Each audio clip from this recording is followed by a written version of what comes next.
CD 7. Father Etienne invited them inside his office with an extended palm, kissing Marie-Catherine on the cheek and then turning to Angelina, his arms open to embrace her. He recalled her as a small child, he declared, smiling. You used to wander around the sacristy gardens, pulling the petals off my roses, chasing the pigeons. I rather like gardening now, said Angelina. She glanced at Marie-Catherine from beneath her eyelashes, resentful at being forced to part company with her herbs. Though not for long. She made a sound of appreciation, stepping into the large room and examining the priest's bookcases. Like the shelves in Marie-Catherine's chamber, they were packed with fascinating tomes and volumes. But where she collected Greek and Roman fables, and French novels, verses and plays, Father Etienne sought the subjects of theology, philosophy, medicine, and astronomy. He possessed editions that had been hand-copied by scribes, dating to before the printing presses, he boasted. Angelina nodded, widening her eyes to show her approval. Without asking permission, she lifted a Renaissance bestiary from behind its glass case and began to leaf through the vellum pages. I think that one has marginalia, said Father Etienne in a confidential tone, towards the back. The monks used to grow bored and scribble jokes. I don't doubt it, she said, turning to the back of the book. Oh! Some are a little bawdy, remarked Father Etienne, amused. My apologies. Angelina returned the book to the shelf and pointed to a volume about medicine. A herbarium. Perhaps I might borrow this one? As long as you take care turning the pages. There could be herbs pressed inside. Really? Said Angelina, disbelieving. She glanced at the priest and saw that he was making a little joke of his own. Marie-Catherine let her breath out in relief. Angelina was viewing the priest as a person, not simply a member of the clergy. It was only a month ago that her daughter had shocked her into near speechlessness, confessing that she detested Catholicism and everything it stood for. Your mother tells me you've had nursing training. Angelina thumbed the index, her lips pressed into a concentrated line. I'd love to keep my skills. This would be such a help. A hopeful note entered her voice. The Baron's ill, interjected Marie-Catherine. Angelina's been mixing cure-alls. You don't have to whisper, Maman. It's no secret. Angelina was granted permission to continue perusing the priest's library. Settling in behind his desk, Father Etienne invited Marie-Catherine to be seated. He was as incorrigible as she was, acquiring an assortment of fine writing tools, enamel, ivory, jade, marquisite, and a handsome little curio cabinet. His other indulgences decorated the walls and enlivened his reading corner. Medieval candlesticks, Roman vases, Moorish tablecloths. Persian rugs softened the flagstones, everything dusted and ordered and seen to by his loyal housekeeper. How sparse and small and plain his former office had been. Preoccupied, Angelina deposited herself, somewhat gracelessly, in the chair beside Marie-Catherine. She lifted the basket onto the priest's desk and removed the pastries they had brought to share. Shaking open a handkerchief, she wrapped the medical texts, she decided to borrow 3, in the cloth and packed them inside, placing the basket on the floor at her feet. What new-found confidence her daughter expressed. Her boldness in helping herself to the priest's belongings created a barrier between mother and daughter. Marie-Catherine had far too much reserve to run her hands over Father Etienne's possessions. She hoped her daughter was not causing offence. But Father Etienne was unconcerned, and they needn't have packed a luncheon to share. When it appeared the housekeeper, was as attentive as any wife. The brown-eyed woman entered the office, laying out a tray of cheese, bread, and steaming hot tea. Father Etienne poured them all a cup of tea, asking Angelina about leaving St. Anne's, turning away from the life of a religious. Her daughter responded to Father Etienne's queries with resistance, unwilling to discuss her feelings with a priest. A polite silence descended, and Father Etienne met Marie-Catherine's gaze, sensing her need to raise the topic the meeting had been arranged to address.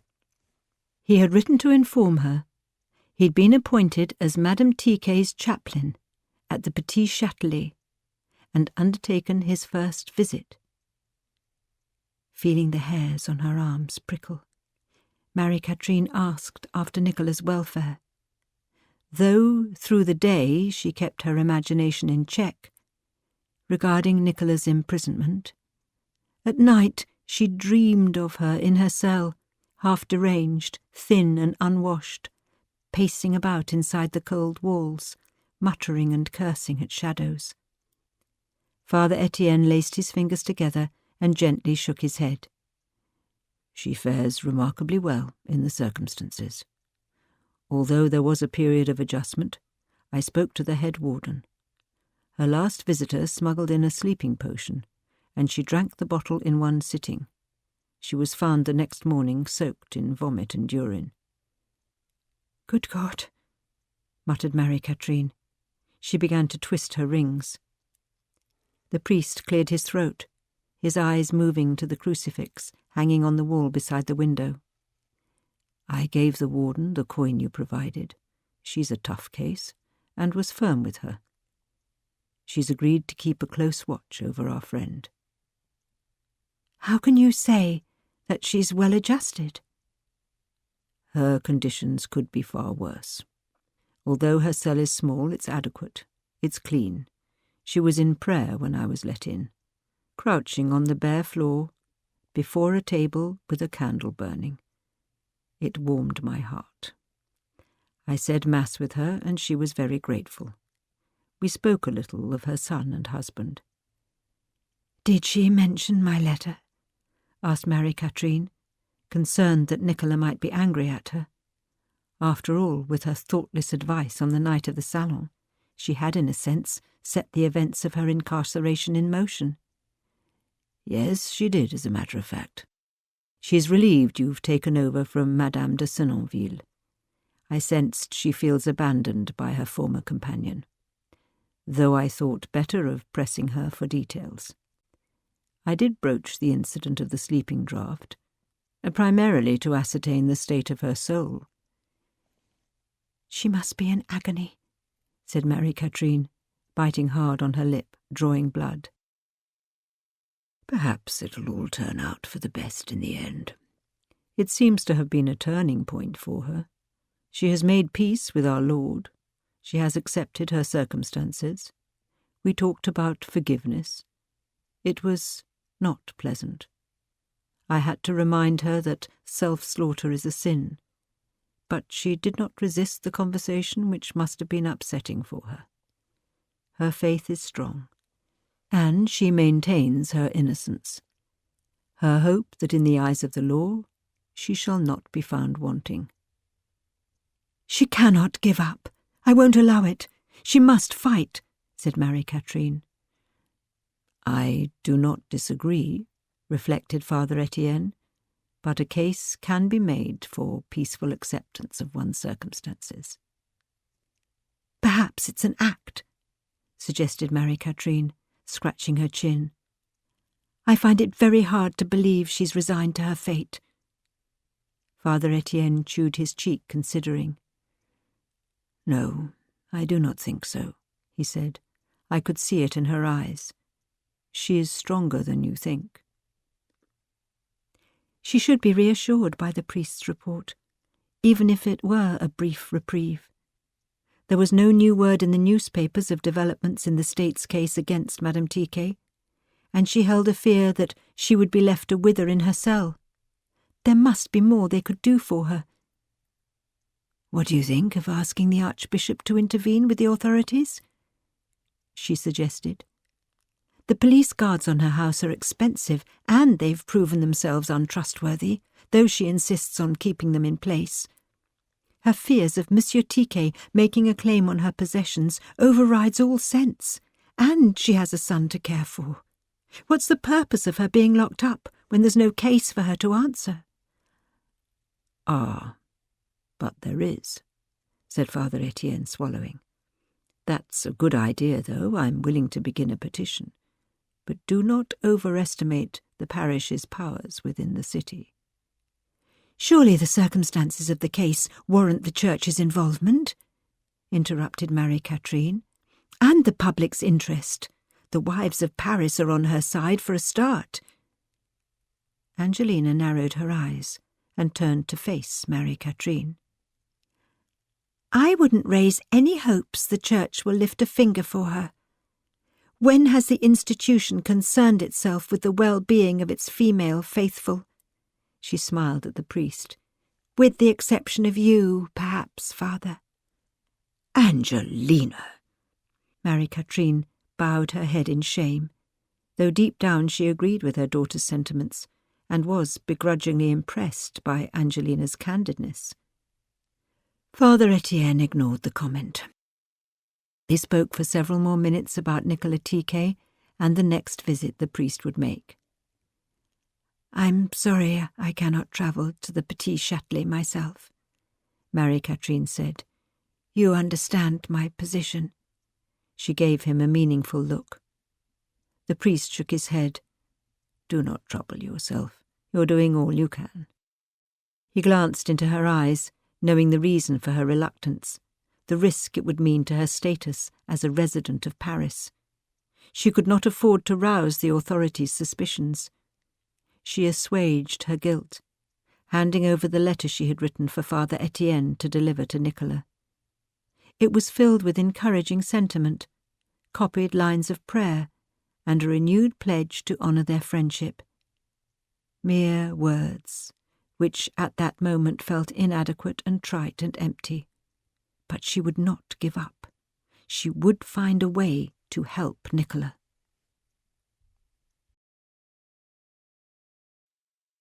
Nicolas, 23rd of May. A black-headed gull landed on the sill of the barred window of Nicolas' cell. It must have strayed off course. Its scarlet legs should have been balanced on a fisherman's haul net, scarlet beak digging into the gelled eye or exposed belly of a bream or carp. The dark hood was unmistakable, like a friar's cap, contrasting with its sleek white body. Unmistakable as the scarlet stockings and blue doublets of the city police, come to free her from her cell the previous day. Nicolas had not dreamed the intrusive glance of the broader of the two guards, as she wrapped her hair and took Marthe's rosary into her hands. She pressed a bead between her fingers and closed her eyes while the irons were locked around her wrists and ankles. Staunchly braced between the heft of their wool-shrouded shoulders, she was marched down the corridors of the Petit Châtelet. Again she was helped to climb into the back of a police conveyance. She had not invented the smell of horse manure, the dark sparkle of the Seine, the tall bell towers of Notre Dame, nor the little girl running in circles around her brother. The sun's light pricked her eyes, and her nose ran. Not like this, she recalled thinking. She had expected crowds of cheering Parisians welcoming her release, her homecoming.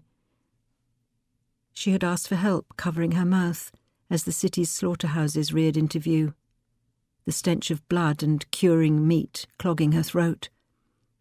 But she feasted her sights on the outdoor market, 100 marquees, orange and white striped awnings, identical stalls, the vendors selling offal and silver-blue cuts of meat, arguing prices, their aprons blood-soaked and buzzing with flies.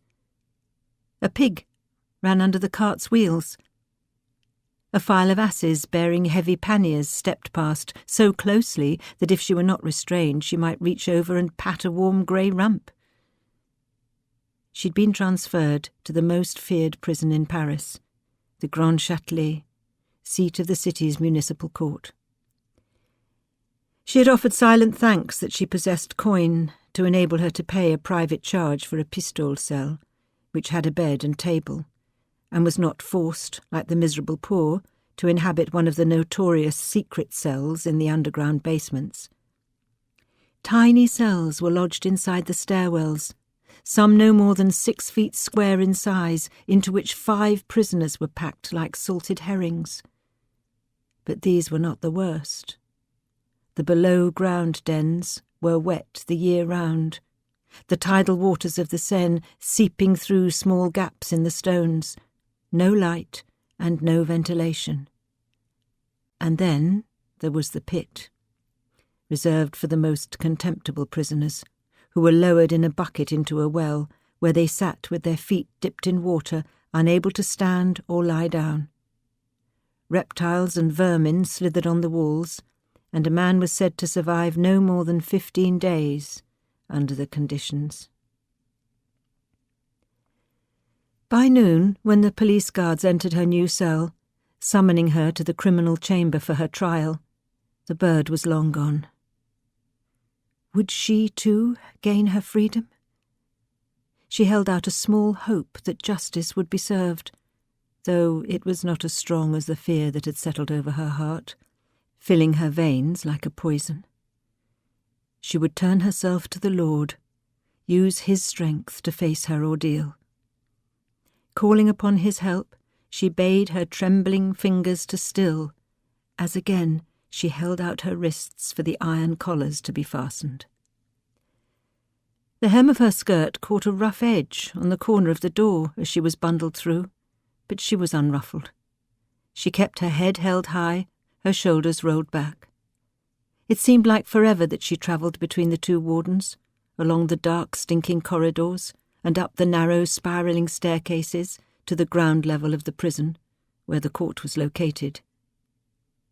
She cast her eyes downwards, made her limbs mobile and yielding, her attention on the flags moving beneath her shoes, the rosary beads hard as grinding stones between her fingers. Her trial was already underway when she entered the unheated courtroom. It was to be a closed hearing, if the empty public gallery was any indication. She drew in a ragged breath and steeled herself against a fresh wave of terror. She tried not to think about Marie-Catherine's promises to help her. Her friend had smuggled coin to the police, for which she was deeply thankful, but it appeared that the Baroness would not be making her presence known as a witness during her trial. She had perhaps asked too much of her, presumed without any real knowledge her ability to come to her aid, and nor were Mat de Senonville, Marguerite Dunoyer, or any of her other salon acquaintances in attendance. She had not expected Gilbert to be there, although catching even the briefest glimpse of his sweet face would have helped to calm her churning insides. No, she had been abandoned by all who purported to love her, left alone to face the machinery of the justice system. With nothing but her own strong will, her soft woman's voice for her defence. She stole a glance at the bailiff, perched like an eagle on his carved eyrie, the wooden surface littered with inkpot, quills and papers, the magistrate and procureur-general conferred to his left at the bar, their heavy wigs and detested scarlet robes signalling officialdom, the punitive authority of the state. She was marched past the empty public benches and brought to a halt several steps from a chained convict.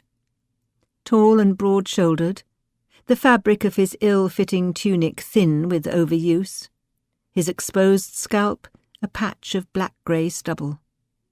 A guard crouched at his ankles, twisting a lock in the fetters attached to an iron ring mounted in a stone pillar. 2 more police perched at his side, their bodies tense as sheepdogs trained on their prisoner's movements. She was close enough to count the moles on his bare arms, the long black hairs on the backs of his hands. Even from behind, and without his expensive livery, she had recognized immediately the form of Jacques Mouet. He had possessed an eye for detail, laundering his doublet and breeches from his own purse, his cravat impeccably knotted, his cheeks and chin close shaved and rubbed with pomade. In her service, he had overseen the male serving staff, navigating the intricacies of directing the men of his rank. The police investigation had somehow sniffed out his whereabouts, had already subjected him to private interrogations. Green and purple shadows darkened his eyes, a handprint marked his throat, and there was swelling beneath his cheekbones. She fought to conceal her emotions, staunching the self-pity that threatened to betray her with tears by wrapping the rosary tightly around her knuckles. She found his eyes. His expression seemed to plead with her, a secret communication in which she imagined he asked her forgiveness. For appearing before her, broken and reduced, for failing in his duties, both large and small. Nicola had not instructed him to disappear, and had certainly not known his location. If only he had come to her, taken her into his confidence. Jacques, whose towering height had helped her sleep, who had protected her during her husband's rages. She recalled the night he had entered her bedchamber, wishing to personally deliver the key he had forged, so that she might regain a small degree of freedom. He had contrived to steal the original from under her husband's nose, called in a favour from a locksmith friend to have it duplicated. She longed to turn her head and watch her former servant being led from the courtroom, but disciplined herself to submit to being chained to the dock in his place. She made a study of the portrait of King Louis, his podgy cheeks and pouting pigeon's chest, his blue hose and ermine-trimmed gown, his oil-black eyes seeming to return her gaze. Their prisoner secured, the guards retreated to the back of the room. Able to think without their foul breath in her nostrils, she readied herself to answer the bailiff's address. The trial was resuming. A court official held out a Bible, upon which she stated her name, age, and rank, as well as her pledge to speak the truth, so help her God. Acting on some unseen directive, another official entered the courtroom, delivering to the bailiff's desk a thick dossier, inside which was collected the evidence pertaining to the charges that had been laid against her. Besides the criminal court, the Grand Châtelet operated 3 other offices of the law, the civil, municipal, and presidential chambers. Her husband was employed as an official in the civil court, and daily carried out this duty of searching through depositions, warrants, inventories and interrogations brought to the magistrates and procurers for inspection, before being passed on to the busy bailiff. Although this was her first appearance in a criminal court, some years before she had lodged a suit in the civil chamber against Monsieur Tiquet for fraud and the mishandling of her finances.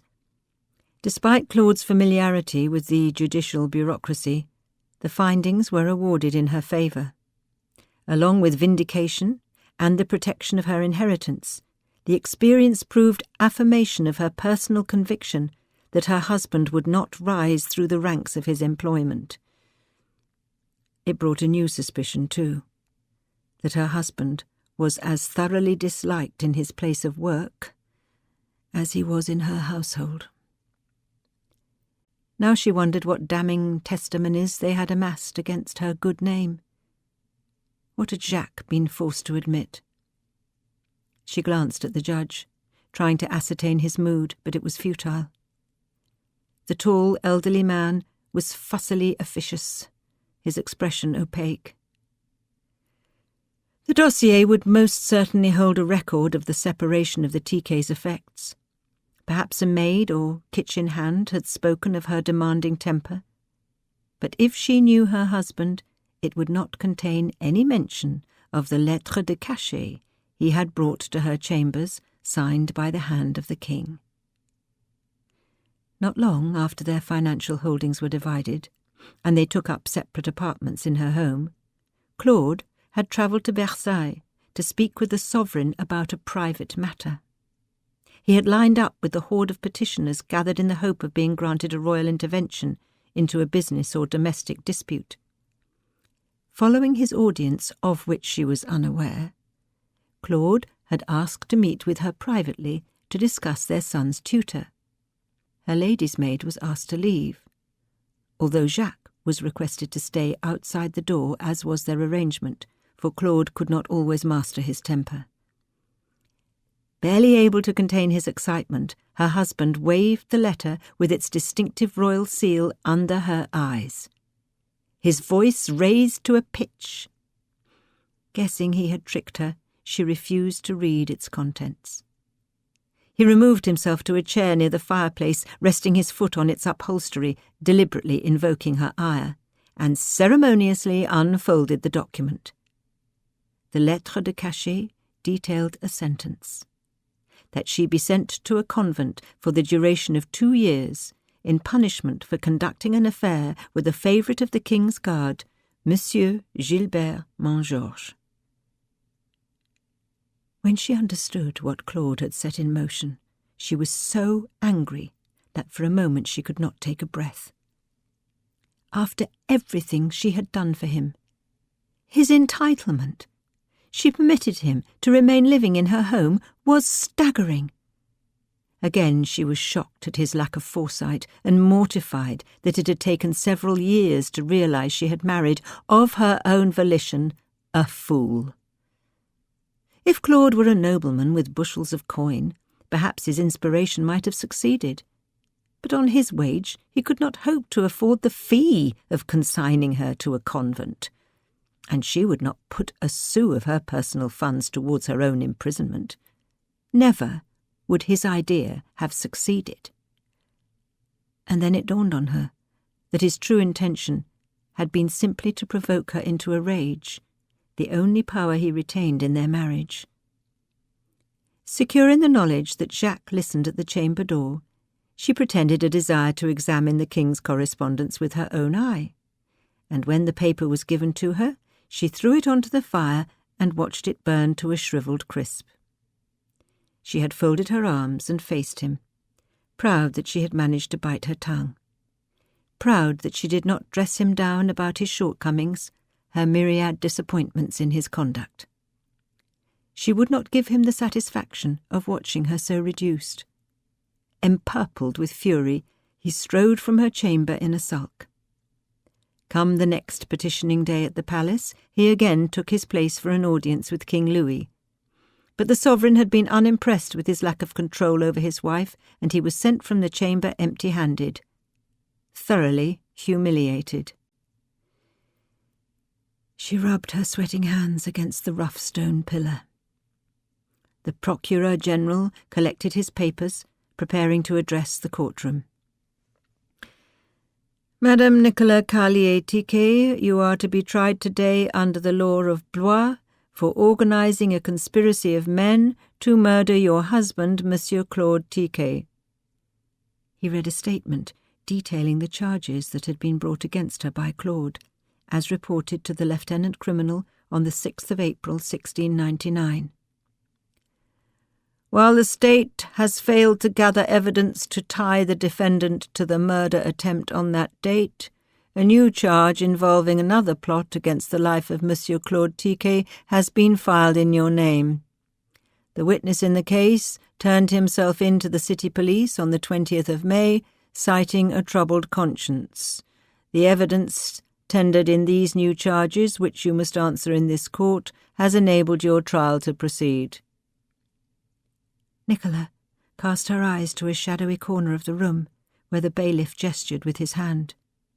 She had been so preoccupied with her terror that she had not noticed the witness, waiting patiently for his evidence to be presented. The fellow had been in the courtroom all along, coiled in the poorly lit stand, quiet as a vole. It would be his word against hers. Perhaps she still stood a chance, she thought, taking in his form. He appeared a thorough ruffian, thinning grey hair, a stout muscular body. He had a wild light in his eyes, for he had come alive, hearing his name called, and uncurled himself, standing tall and rigid, as if in some tired bone of his dilapidated old body he recalled a prior military training. His chin raised, his face appeared to glow. He spoke his name, meeting the eyes of all in the courtroom, affecting the pride of the fanatically religious, or perhaps a common lunacy. He dramatically rolled his shoulders. It was ridiculous how he comported himself. A debonair seriousness came over his face, destroyed by the single yellowing tooth that remained in his hole of a mouth. He was unshaven, his clothes patched and re-sewn until they resembled no more than rags. Perhaps if he acted in line with his appearance, he would not be so discreditable. 3 years ago, in the summer of 1696, began the procurer, speaking on Catalin's behalf, as was the legal procedure, you organised with your husband's valet, Jacques Mouet, the amount of 100 silver écus to be paid to Augustus Catalin for the assassination of Monsieur Claude Tiquet. She locked her gaze on the back wall, moving her fingers along her rosary beads. Hail Mary, full of grace, she whispered as he spoke. Finished the prayer, she levelled her gaze with the judges. I deny the charge, Your Honour. The bailiff continued. You are accused of involvement in a conspiracy to arrange for a party of 15 men, soldiers, lackeys and coachmen, to carry out an attack on Monsieur Tiquet, journeying on foot to his home on Thursday evening, the 7th of June, in the year 1696. How do you plead to this charge? Give us this day our daily bread, she prayed, feverish. When she had finished reciting the prayer, she answered firmly, Not guilty. Her voice was clear and resolute. I know not a shred of detail concerning this plot.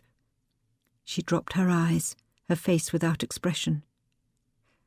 The procureur put it to her that she had promised more funds to Catalin and his band of men once the assassination had been successfully orchestrated. I did no such thing, she said, moving her fingers to clasp the next bead.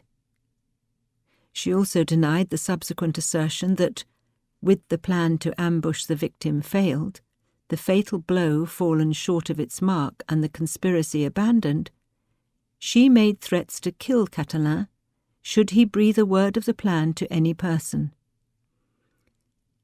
The procureur droned on, tabling the accusation that she had persisted in her illegal scheming, instructing the valet to communicate to Catalin that a further sum of money would be offered to bury all talk of the attempt on Monsieur's life, that he was to lay low for the moment, but to be prepared for a future assignment.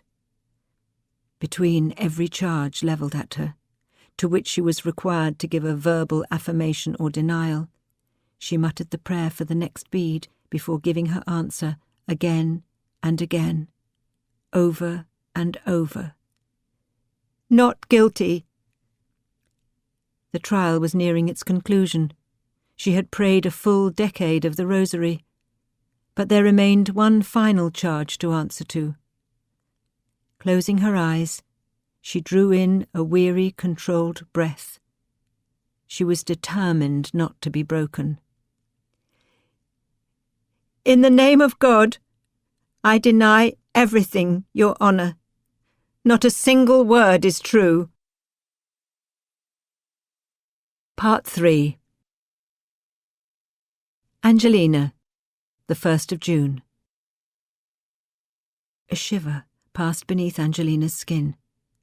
She studied the pair of nursing sisters who were dressed in their pitch and ivory tunics and headdresses, consoling the huddled queues waiting at the entrance to the city morgue. Permitted their turn to enter the below-ground viewing room, the city's abandoned and bereaved would peer in solemn trepidation at the rows of corpses laid out on slabs. the clothing and possessions found with the deceased pegged to a post behind them, as if they had taken a jacket off upon returning home. Once, Angelina had wished to join the Daughters of St. Catherine, dedicating her life to the welfare of the poor. She would graduate from training, able to assist in all matter of maladies in a large hospital. Her apprenticeship starting here at the Grand Châtelet by learning to wash and prepare the unidentified dead found in the city streets and drowned in the Seine. She clutched Marie-Catherine's elbow tightly under her arm. Lifting the hems of their gowns, they stepped over the washed cobbles, moving towards the small assembly of guards, acquaintances, and friends of Nicolas Tiquet at the opposite end of the courtyard. Madame Tiquet's trial had concluded, and she had been sentenced, the verdict posted to the public notice board outside the Châtelet courthouse.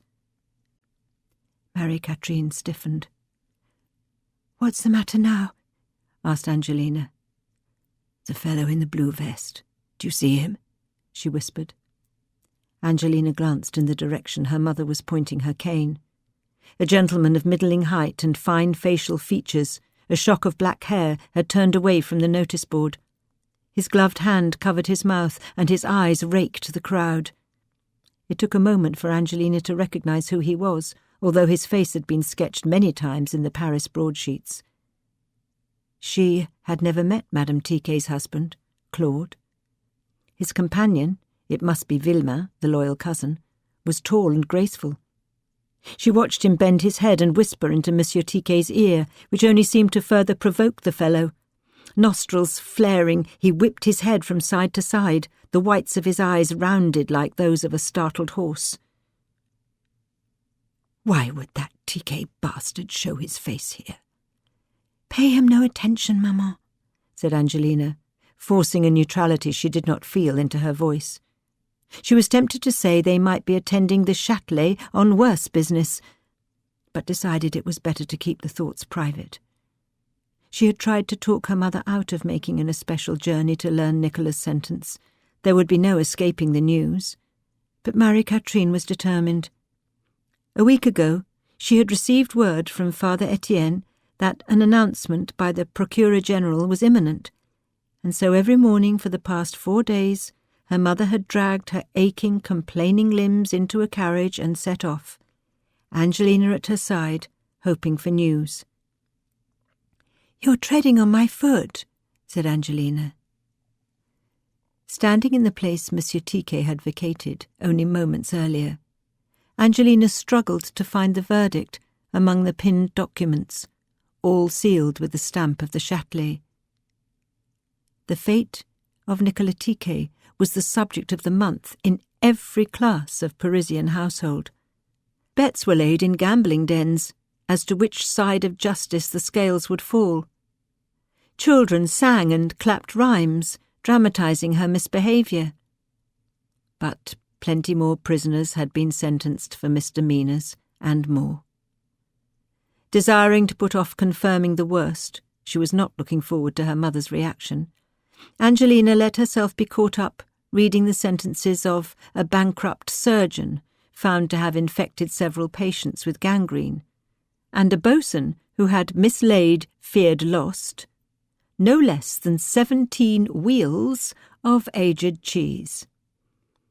Marie-Catherine had already scanned the contents of the ruling, pulling at Angelina's sleeve to help her make her way out of the stifling, excited crowd. Begging her mother's patience, she began to read the magistrate's flourishing script. That the municipal court, being satisfied with the proof of Madame Carlier, wife of Monsieur Tiquet, and Jacques Mouet, former valet to the said Tiquet, having entered into a conspiracy for his assassination, and of the said ladies dispersing several considerable sums to the said Mouet and other accomplices, and of their receiving such sums, and acting according to that lady's directions, for which they have adjudged the said Madame Tiquet to suffer on a scaffold by having her head struck off, and the said Mouet to suffer by being hanged on a gallows, to be erected at the said place by the neck till he be dead, and afterwards to remain on the gibbet of Paris 24 hours, all their effects to be confiscated, and 100,000 livres to be taken out of the effects of Madame Tiquet and paid to her husband, of which he is to have the use during his life, proper security being taken that the said sum shall descend, whole and untouched, to his child of this marriage, that before the execution both Madame Tiquet and Mouet shall endure torture, ordinary and extraordinary, in order to discover who were their accomplices, and to furnish authentic proof against those who are already suspected and in custody. That, given the capital nature of the crime, the sentence by the criminal court be granted lawful appeal, a stay of execution upheld until the final binding judgment of the High Court at Parliament. Marie-Catherine expressed her frustration by striking her cane several times against the stone ramparts of the court building, until Angelina noticed a police official hurrying towards them, a hand on the hilt of his sword. She steered her towards the stinking Butcher's Row marketplace, where a jumble of battered carriages waited for temporary hire. Their return journey to the apartment was grim. Marie-Catherine would not let her open the curtains, and neither would she part her lips to offer her opinion of Nicola's verdict. Angelina asked if she thought Nicola had been informed of the news herself, to which she replied with little more than a rude grunt. Determined to brood, Marie-Catherine drew her charcoal brows low over her slitted eyes. She pinched and squeezed her fingers with such force that Angelina dreaded tending them later. She would need to double the ointment and soak them in warm lavender water. Every once in a while, Marie-Catherine banged the cane against the carriage door, until Angelina feared the carriage would be stopped, and they would be put out on the street in an unknown neighbourhood. She could not wait to deposit her mother home and escape her company. But they returned to Marie-Catherine's chamber to be greeted by a pile of correspondence, her mother protesting that she was in no condition to concentrate on reading. Might Angelina inform her of any missives needing her immediate attention? The letter from her Dutch publisher could wait. However, the package from Monsieur Matthias Carlier, Nicola's brother, must be unwrapped then and there. Angela unfolded the parcel, shaking out a veil of white Italian lace and remarking upon its delicacy. There was a letter tucked inside. "Open it," said Marie-Catherine, sitting on the chaise and nervously touching her head wrap. Angelina eyed the script. "Monsieur Carlier sends his apologies for his late response to your inquiry. He was away from his Paris barracks and his estate in Léon, on the road with the king." She read ahead. "He begs your indulgence as his messengers did not forward your letter. He was not aware of your friendship with Nicola." Matthias Carlier wrote that he had undertaken to make a campaign on behalf of his sister's life. The Duchess of Burgundy, a great friend of the king's and his own family, had petitioned Louis for a royal pardon, as had he, his wife, and several of their circle of friends. But their efficacy was made complicated by Nicola's romantic association with Matthias's colleague Gilbert Montgeorges. The matter was most delicate indeed. Montgeorges had almost fallen out with the king over the scandal. Several days before Monsieur Carlier made his appeal to King Louis, Gilbert Montgeorges had sought his own private audience. Rumours had been circulating in the ranks of the king's guard about Montgeorges's possible involvement in the conspiracy to murder Monsieur Tiquet. "Marie-Catherine must understand," wrote Matthias, "that Montgeorges was a gentleman of impeccable honour, his loyalty to his king and his country unquestioned. Several years ago, during the incident of the lettre de cachet, the king had taken personal counsel with Montgeorges, advising him that the scandal around Nicola and her husband's accusation of adultery threatened to mar his flawless record of service. The king would not pass a judgment on Gilbert's private conduct, but he advised his guard unequivocally to cease his relationship with Nicola Tiquet. Montgeorges had obeyed the king's instruction, severing his attachment to Matthias's sister. Nevertheless, despite no longer calling himself a friend of Madame Tiquet, Montgeorges had made an appeal to the king to show mercy in her case, putting himself at personal and professional risk. Not wishing to be involved, the king responded by issuing him with 3 months' forced leave from the king's guard. "You must understand, Madame d'Aulnoy, how difficult it has been for my family to intervene in my sister's case. I have had to protect my own interests and approach her fate through clandestine arrangements, and I do not exaggerate when I write that it has been difficult to find individuals loyal and willing to help in Nicola's time of need. I can count them on one hand. If you could pass the veil on to dear Nicola, our mother wore it on her wedding day, I should be eternally in your debt. Send her my love, and tell her she is in Montgeorges' heart. He has passed on a small note for her. Perhaps you might enclose it with the veil. I shall be ever grateful." "I cannot feign why he bothered to write to me," muttered Marie-Catherine. "He's only trying to ease his wretched conscience." "So, Monsieur Tiquet's accusation of adultery was correct?" asked Angelina. "I thought they were just rumours. You made it sound as if he invented it all. She's caused deep trouble for her family." "I did not think to concern you with the details. Montgeorges helped Nicola to endure her horrid marriage. He's practically a saint. He's certainly no bed-hopping chevalier. Until very recently I'd been under the impression she was finished with him." "I can hardly believe it," said Angelina. "Why did you keep this from me? I do not understand why you insist on helping her." "I did not think it necessary to involve you. Please, Angie, you're not to speak of it to a soul. It's a private matter," said Marie-Catherine. Seizing the letter from Angelina and glancing at the fire, she stopped short of throwing it into the flames. "I think it's gone beyond the walls of Madame Tiquet's boudoir. Besides, who on earth do you imagine I'd confide in?" asked Angelina. "It's not as if I have any influential Parisian friends." "All the same," said Marie-Catherine, her voice weary. Over a luncheon of beef, beans and potatoes, Marie-Catherine pondered aloud how to respond to Nicola's sentencing.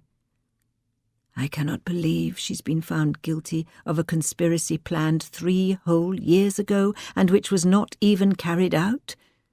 It's nothing less than outrageous." "You've put much effort into helping her," observed Angelina.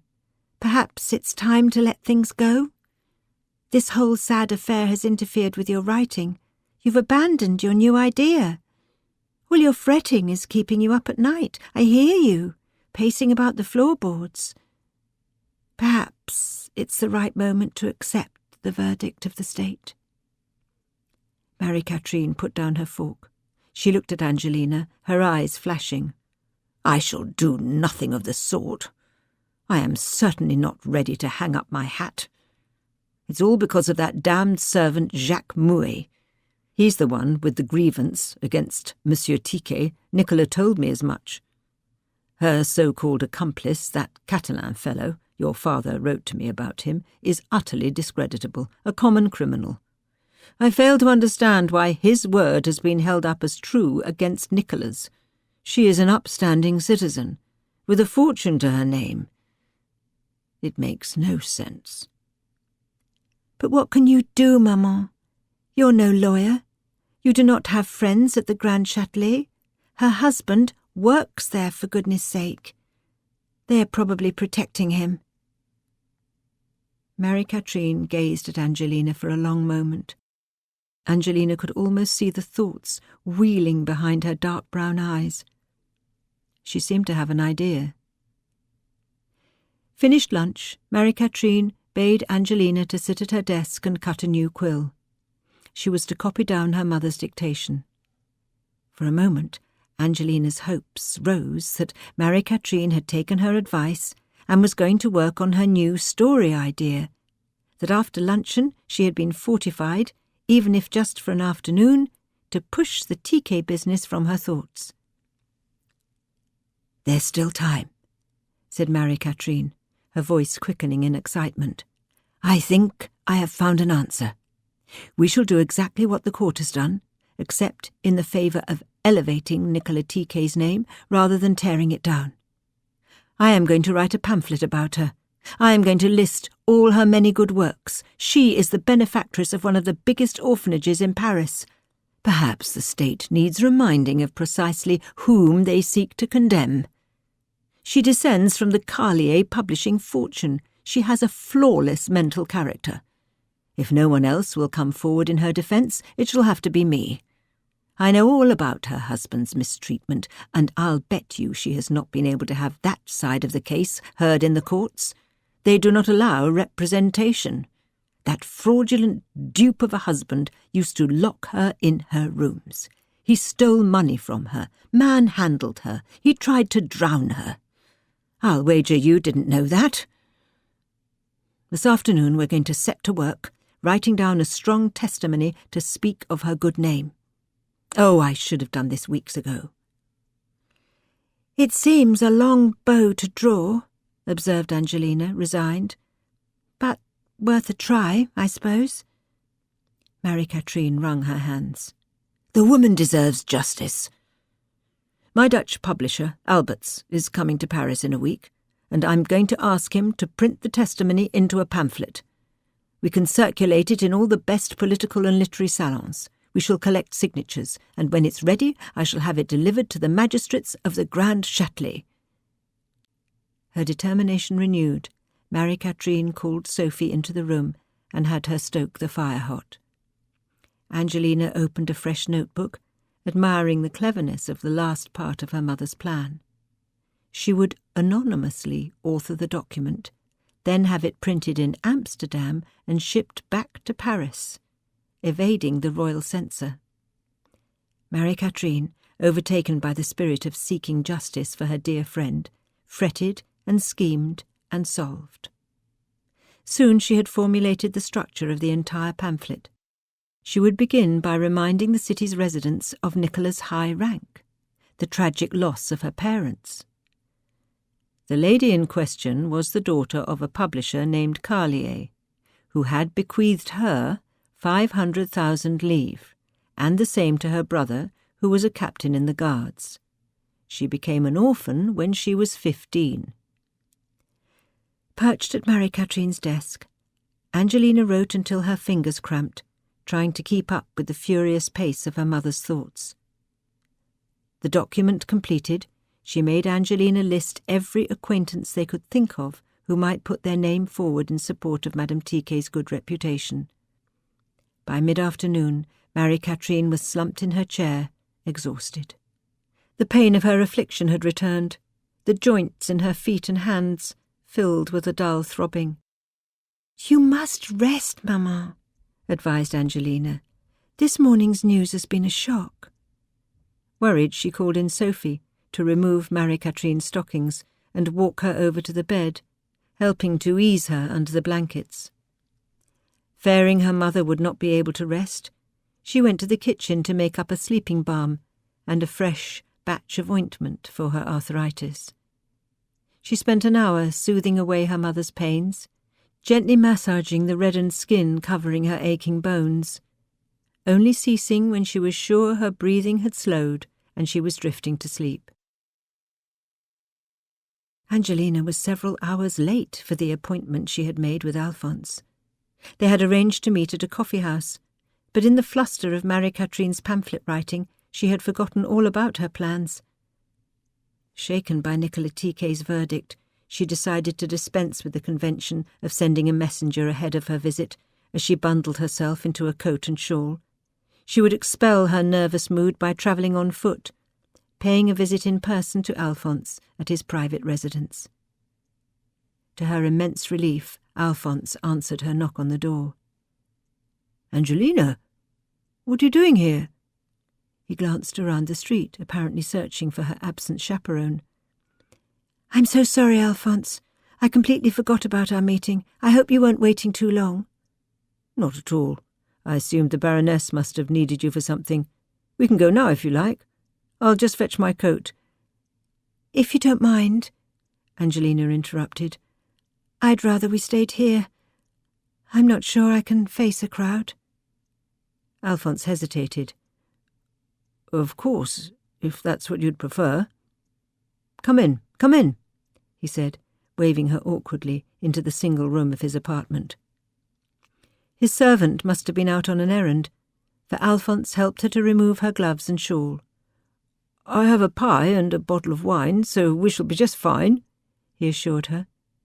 Despite his uncertainty, he seemed as eager as she was for company, inviting her to sit on the small chaise longue arranged before the fireplace. A nosegay propped in a vase brightened the low table set between the chairs, and, apart from several balls of discarded paper near the grate, the cosy room was meticulously ordered. Alphonse's chamber was packed with books, its walls hung with paintings by little-known artists. The room caused her to sigh and exclaim with envy. To live entirely for oneself. To make one's own choice on when to set a meal, when to retire, how late to stay awake. The quarters she occupied at Marie-Catherine's were nothing to boast about.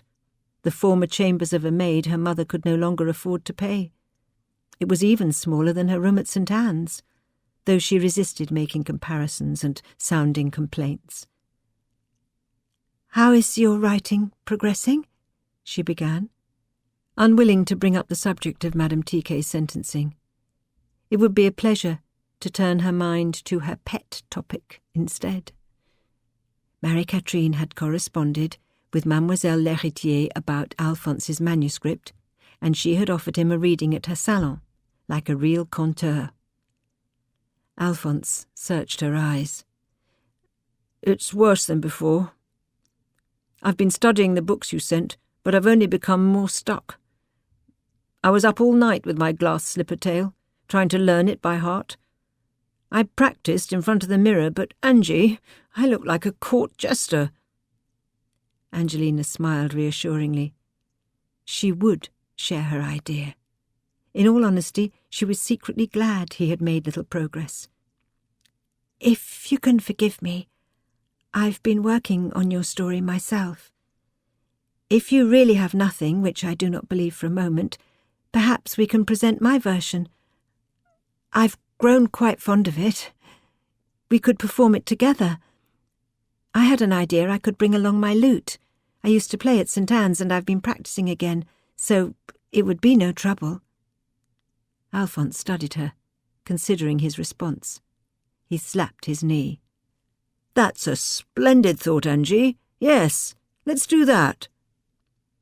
"It would be a pleasure. Maman's not fond of editing either. It's fortunate you both have me. Not that she's been writing anything new of late." She thought about mentioning Nicolas Tiquet's verdict, but still could not bring herself to broach the painful subject. Alphonse picked up a small knife from the table and removed an orange from the fruit bowl. He began to peel off the skin, the pith forming a spiral. "I'm relieved you've taken my story under your wing. In truth, I've abandoned the idea. I'm working on something else, but it won't be ready in time for the salon." Unsure how to respond, Angelina glanced at a portrait of a woman in a rounded frame. "Who is this? You have such a likeness." "My late mother," said Alphonse, his expression suddenly so forlorn she regretted the comment.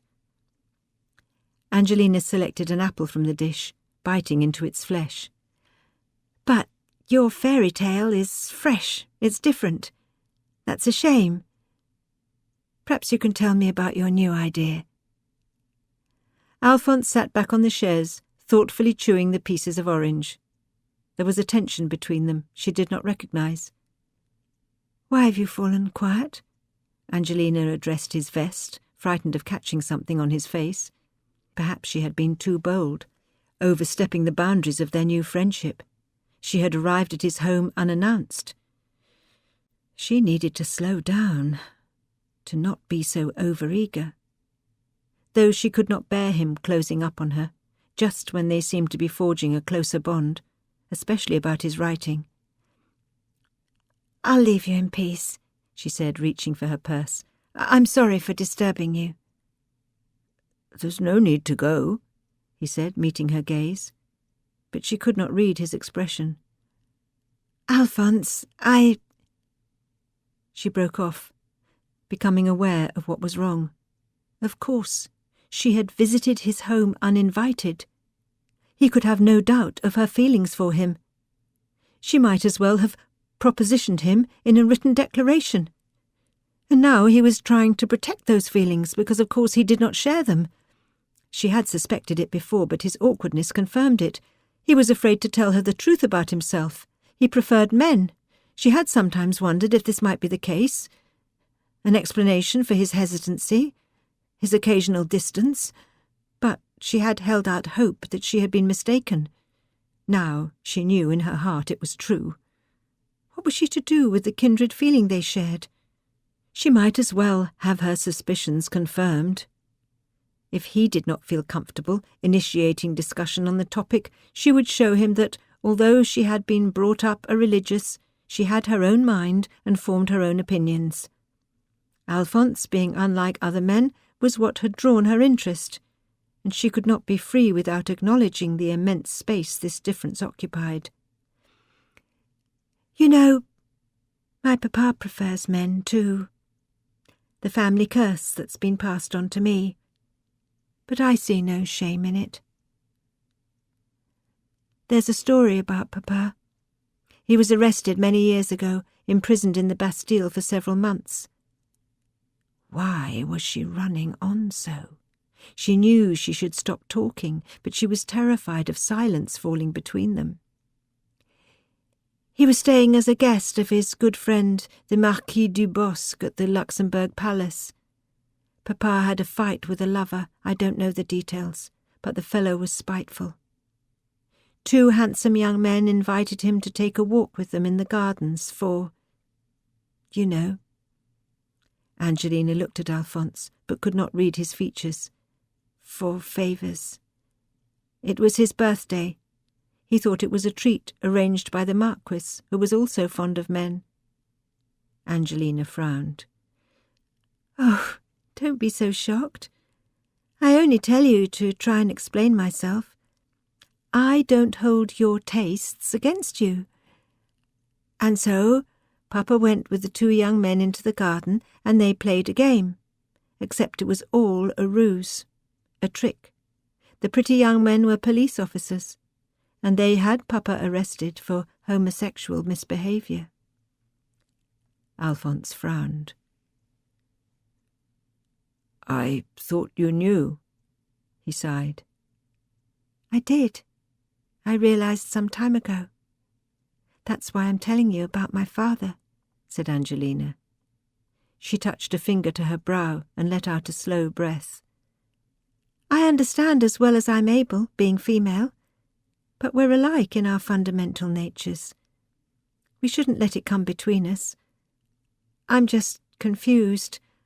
I've no experience with attachments. You must be patient with me. I promised to nurse my wound in private." "You've got it all muddled up," said Alphonse in a soft voice. He placed the knife back on the table and wiped his hands on a cloth. Standing up from the chair, he began to untie the knot of his cravat, feeling for its pins. Slowly he unwound the long sheath of fabric. She stared at him, unable to speak, as he shrugged off the brocaded doublet and placed it on the back of the chair. He unbuttoned the matching vest. Dressed in a cream shirt, he untied the cord at his neck and shook his arms, pulling the material over his head. Rather than reveal a bare chest, she saw that he wore a binding of white muslin, like bandages from the surgeon, around his upper chest. She was utterly and thoroughly surprised. Her mind scrambled to make sense of his revelation. Did her mother realize Alphonse was female? Was that why her mother had encouraged, in her coy fashion, their friendship?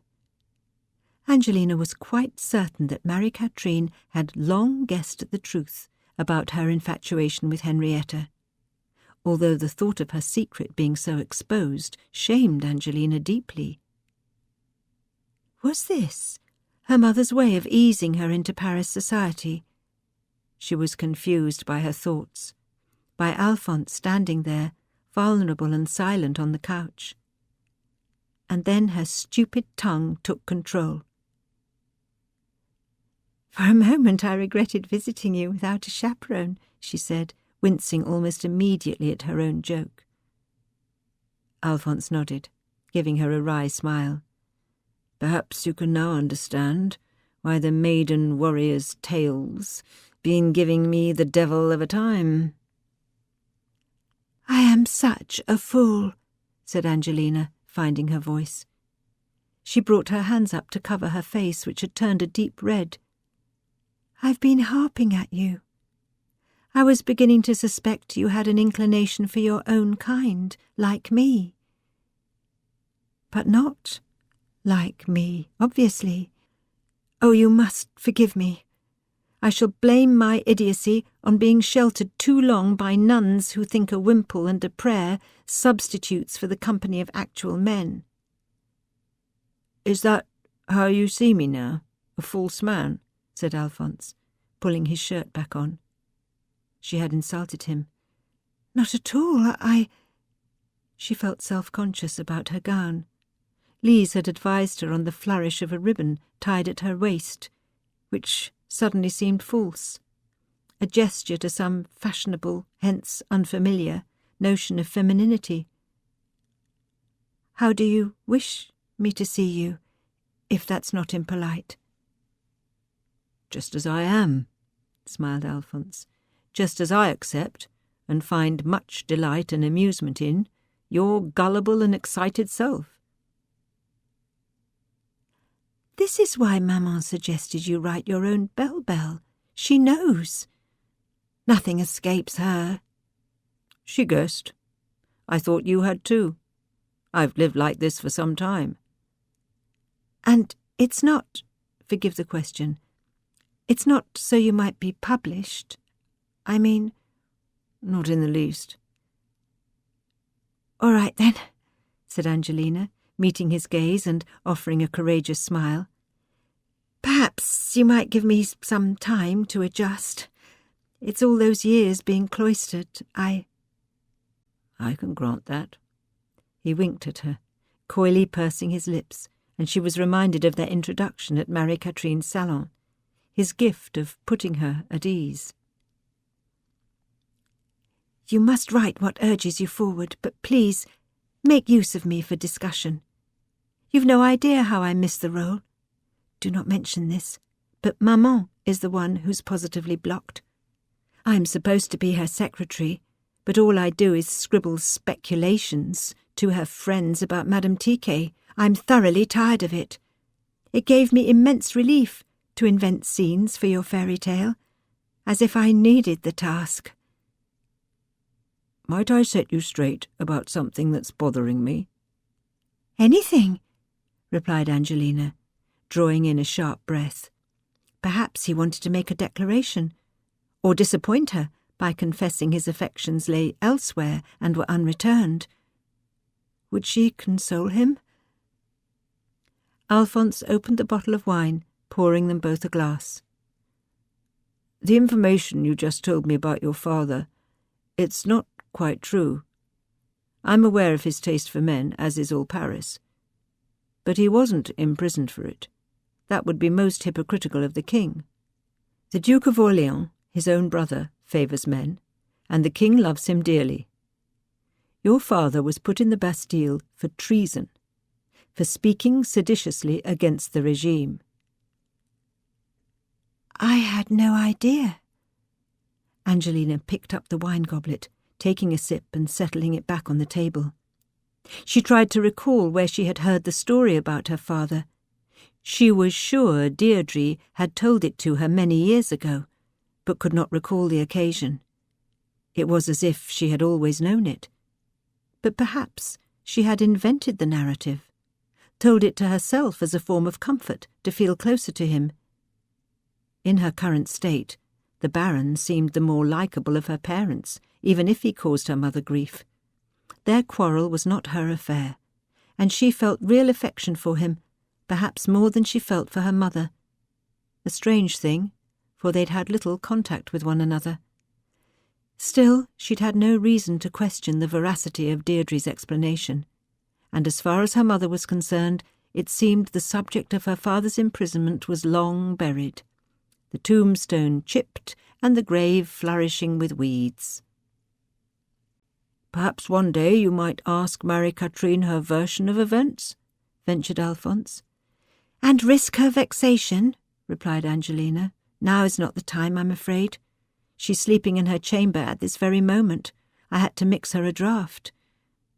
We were at the courthouse this morning to learn Madame Tiquet's verdict.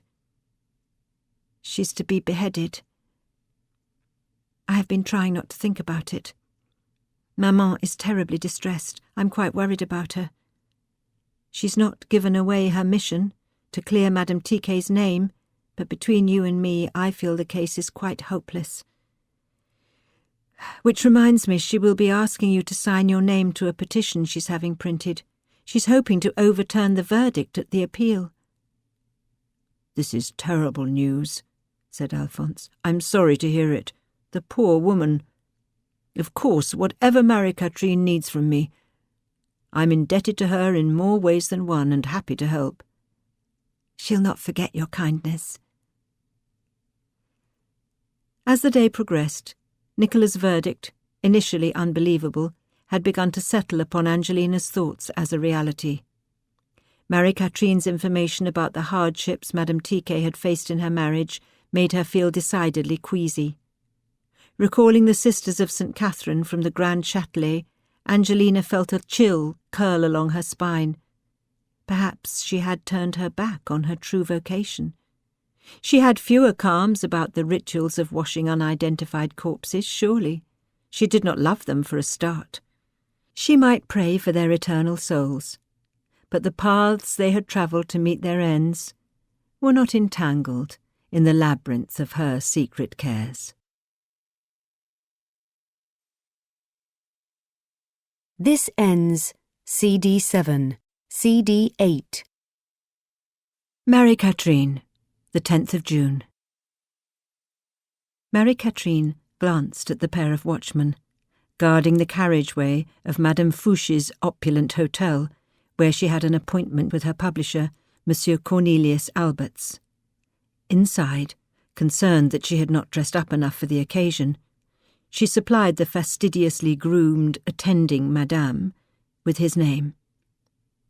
Scanning her writer's eye over the woman's powdered cheeks, rouged lips and towering headdress, she was relieved when a glamorous serving girl was called to lead her to his second-floor suite. The room was filled with pipe smoke. Cornelius dressed for an outing. He placed one hand inside a pocket of his jacket and held out the other. "What do you think, Baroness?" Cornelius fanned the coat for her to inspect the brocade, so heavy she could barely discern the colour of the fabric beneath. Marie-Catherine smiled. She did enjoy his eccentric ways. "You've outdone yourself." She adjusted her headscarf and straightened her posture. She hoped Monsieur Alberts had arrived in Paris in a mood of generous entrepreneurship. She must act her part. There could be no betraying her careworn thoughts as she showed him all the latest diversions occupying moneyed Paris. Not that she felt confident about her recommendations. Cornelius beckoned his assistant to gather his master's bag. An up-and-coming poet, by the looks of him, she thought, making a quick appraisal. He was pretty, vain, and simpering, and returned her an equally dismissive glance. They made a motley group, walking down the spiral staircase. She felt a little jealous of the sculpted cane Cornelius flourished, the orange and yellow paradise bird's feathers bobbing on his hat. A carriage was hailed, and the assistant relayed directions to the city's most expensive quarter for dining and shopping. Through the afternoon, Marie-Catherine stood painfully beside the lad as they scrutinized and admired the array of men's accessories Cornelius tried on. Doublets, tricorn hats, buckles, ribbons, lace, wigs. He ordered reams of fabric to be shipped to Amsterdam, sent to his personal tailor, hatter and cobbler. All the while he struck bargains with the proprietors, telling the shopkeepers that he was a wholesaler, an importer, a fashion maker. All lies, of course. He dined out frequently in Amsterdam, he told them, and attended the most important parties. Through his connections and associations, he would be able, at least potentially, to popularize the colour of a necktie or ribbon, the weave in a stocking, the buckles on a boot. With a wink and strike of his cane, Cornelius assured the sceptical shopkeepers that orders would flow from Amsterdam upon his return, transforming their discount into an advertisement, an investment, and all would benefit. Afterwards the porters secured Cornelius's boxes of treasure to the back of the coach, and he sought her advice on where to find the most lauded of the season's chefs, the most fawned-over menus. Out of her depth, Marie-Catherine recalled a restaurant she'd heard Teresa speak about, which served 3 types of fowl, goose, duck and quail, sewn together to resemble a basilisk. Cornelius frowned. He had tried the dish at home and thought it a gimmick. He brightened, seized with an idea. He would indulge her. Did she happen to know the address of the chef, Monsieur Fortescue? His establishment served a delightful fruit from the tropics, shipped weekly from the hothouses of The Hague. Pineapple, it was called. Had she tried it? Marie-Catherine studied Cornelius's eyes, lit with equal measure of cunning and child's excitement. White face powder caked the tip of his nose. They had been shown a table beside a window box. Cornelius wished to observe the street, though he despaired of its odours interfering with his dining experience. The chairs covered in brocaded cushions, the round table laden with gleaming silverware and oriental porcelain. She scrutinized the menu, but did not recognize the ingredients in many of the dishes, unconvinced about the marriage of several startling meat and vegetable combinations. But Cornelius was full of daring, declaring he wished to taste the most outrageous and unusual concoctions recommended by the chef. She must join him in the adventure. Aperitifs were served. Cornelius impressed the waiter, matching each course with a different wine. He was eager to sample the brine-barrelled fish. Once the apple of his eye, Marie-Catherine now detected an impatience in Cornelius, perhaps too strong a term. A sense that he no longer considered her every utterance a gem. A shift in regard had taken place, and she was struggling to reclaim her former position. She did not want him to grow bored in her company. The necessity of delighting and entertaining him made her feel like a courtesan. She must not stumble, must keep her wits about her. He was impossible to predict. Who knew what ideas preoccupied his secret thoughts? Her publisher was apt to be many steps ahead of her in their game. Contemplating a move she had no means of anticipating. The meal underway, she became aware of a narrowing of her attention, the prickling itch of the proposal she wanted to make. She ate a sliver of fish and swallowed a mouthful of wine. She would have to be patient, even if it made her squirm a little in the plush chair. Following dessert, the pineapple was sweet but fibrous, its flesh a little dry. She could wait no more for her publisher to ask why she had requested their meeting. By way of softening up, she would begin with the topic of fairy tales. Yes, Alberts replied. He was aware of the Parisian fashion for such stories.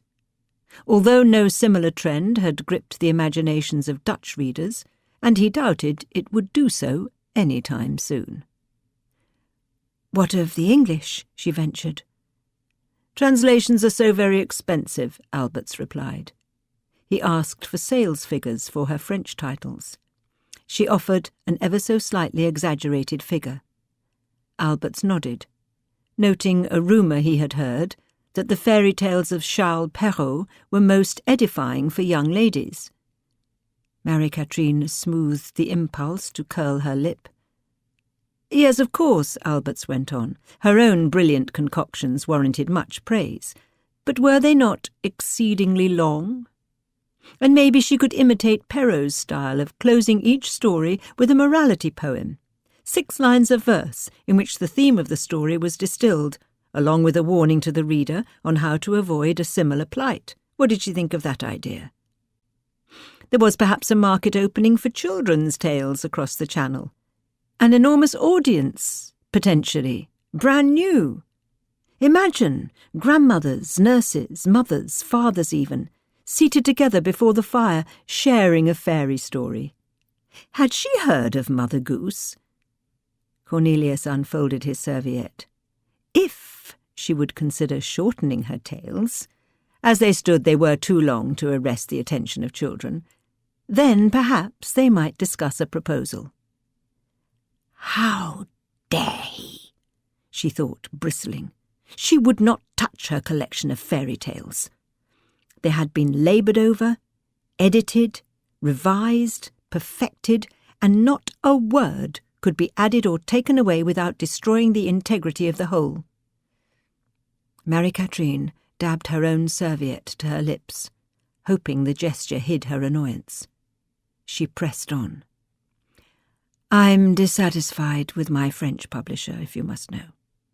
I wanted to gauge your interest in reprinting my fairy tales in French to be distributed in France and wherever else you think appropriate. I'm hopeful about the English. A translation would be wonderful, though I can't agree to any abridgments." "I shall run some sums," said Monsieur Alberts, his expression unchanged, "though I cannot promise a large payment. Your tales have made their debut already, have they not? You should have come to me 2 years ago. Do you have a manuscript, perhaps? Something new I can appraise? What of a second volume of fairy tales, of a shorter length, bearing in mind your readers' wandering attentions?" She did not reveal that she shared those very thoughts herself. But her imaginative powers, at least when it came to inventing magical miniature worlds, had all but evaporated. His openness to reading a new work was perhaps an opportunity to broach the topic of the idea she had been developing, to write a book about the life of a modern Frenchwoman. He could not disapprove of her return to writing novels, a style that in the past had earned her a respectable income. But she had not advanced beyond a rough outline of the setting. It was too risky. It must wait. "I shall consider your proposal," she said, reaching for her pocketbook. If she could not better her own circumstances, she could at least help Alphonse. It was time to deal her sweetener. She had mentioned in a letter to Alphonse the upcoming visit by her Dutch publisher, and he had answered by sending Angelina to her office with a revised copy of the manuscript he had sent her many weeks earlier. Although she had not been entirely honest with him about her reasons for showing his work to Alberts, she hoped to gain the publishing magnate's favour with the promise of a new writer, warming him up, making him receptive to her own, more difficult proposition. "What have we here?" asked Alberts, glancing at the package she drew out. "I do have something to show you, though not by my hand. It's by my young protégé, Monsieur Alphonse Apéride." "You know I have a swathe of these. The young writers of Paris are beating marks in my door." "Ah, but this is from me. I have an eye." "Do you wish me to look at it now?" "Why ever not?" challenged Marie-Catherine. Cornelius indicated to his assistant to open the package. Salubrious from the wine, he flipped over the first several pages. "Indeed," he said, raising his eyebrows. "You do have an eye." He sought my advice. He's ambitious, so if you're at all interested, might you let me know soon? Cornelius nodded, his eyes scanning the page. "I'll send a message before I return to Amsterdam." Excellent. Cornelius glanced at her, the old charm in his cheeks. "I may need to cancel my ticket to the opera this evening and stay in. You have a rival." "I'm only too aware," said Marie-Catherine, smiling. "He's a clever little bear indeed." "Is that all?" asked Alberts, as if sensing her secret agitation. Beneath the manuscript lay the thin pages of the pamphlet she had written on Nicolas Tiquet. "I have one more favour to request of you, if you would hear me out." Monsieur Alberts checked his watch, nodding. "If you must." "You know of Madame Nicolas Tiquet, who has been condemned to death by our unfair laws?" "I do indeed. I have several writers in Paris following the case." "But the words you publish in your broadsheets do not fall in her favour," said Marie-Catherine. "She is a dear friend of mine, and I've decided to help her. What would you say to using your presses to print a pamphlet, which will be distributed in Paris, that shall clear her good name?" Alberts asked his assistant to prepare his pipe. "Isn't the case fairly clear-cut? In fact, didn't the trial establish a prior attempt upon her husband's life that only deepens her guilt? The citizens of Amsterdam also know of her reckless affair with the King's Guard." "But that's not the full story," protested Marie-Catherine. "Her husband is beastly." "If she were a political rebel, perhaps, or a writer such as yourself, I might be interested." "Her father created the Carlier publishing house," said Marie-Catherine. "Which happens to be one of my biggest rivals," said Alberts. He drew on his pipe, the tobacco burning orange. "I should like to assist you, but my hands are tied. My own presses have been running a case built around Madame Tiquet's culpability. The thirst of my readers, both French and Dutch, is steep." Marie-Catherine steadied her voice. She would not give up. "It need not involve your name. The document can be printed anonymously. I have several signatures already vouching support." "And who is to pay for this? Do you have any idea of the expenses involved? Where will it be distributed? Do you intend to have it sold on the streets? What is your plan?" "I had not thought that far in advance," confessed Marie-Catherine. She rubbed her brow. "I assumed you would be eager to see justice served. Perhaps I could raise funds. Might that help to change your mind?" Alberts exhaled a plume of blue smoke. "You'll need to purchase yourself a pretty begging bowl." Marie-Catherine picked up the pamphlet, thrusting it towards Monsieur Alberts. "Please, might you just read it?" Monsieur Alberts offered to divert his carriage to Rue Saint-Benoît, depositing Marie-Catherine at her apartment. But in nearing Rue Saint-Dominique, she realized she had left her cape behind at the restaurant. Kindly, her publisher offered to send her back to the dining district in his carriage, but not before he had been delivered to his hotel suite. She had left him with a swathe of reading, and he had best get started on it, he joked, kissing her hand as he bid farewell. Back at the restaurant, the maître d'hôtel fetched Marie-Catherine's beloved black cape, which she fixed about her shoulders. Walking back to the carriage, she noticed a familiar figure exiting the great blue doors of the monk's infamous Maison de Plaisir across the street. The man glanced furtively along the avenue, looking for a carriage or palanquin, perhaps, to deliver him home. Meeting Marie-Catherine's surprised gaze, he hesitated for the briefest moment, as if deciding whether or not to acknowledge her. Father Etienne wore the black silks of a Dutch merchant, a tricorn hat white lace collar and high boots. Why, he could have been one of Cornelius's Amsterdam associates. Marie-Catherine calculated what to do. She had given him a letter to deliver to Nicola at the Grand Châtelet. If she spoke to him, it would be an opportunity to find out if he had met with her. "Etienne!" she called across the street, raising her hand in greeting. A moment later he was climbing behind her into the carriage. "I thought perhaps you were friendly with your housekeeper," she said a little stiffly, offering her gloved hand. "But I see you prefer to pay for your needs. Select the young flesh yourself." "And what of it?" said Father Etienne, affecting a nonchalant air. She would not let him off the hook so easily. He had been caught out. She held an advantage. Marie-Catherine glanced out of the carriage window, taking a moment to recover from the shock of encountering her old friend emerging from a brothel.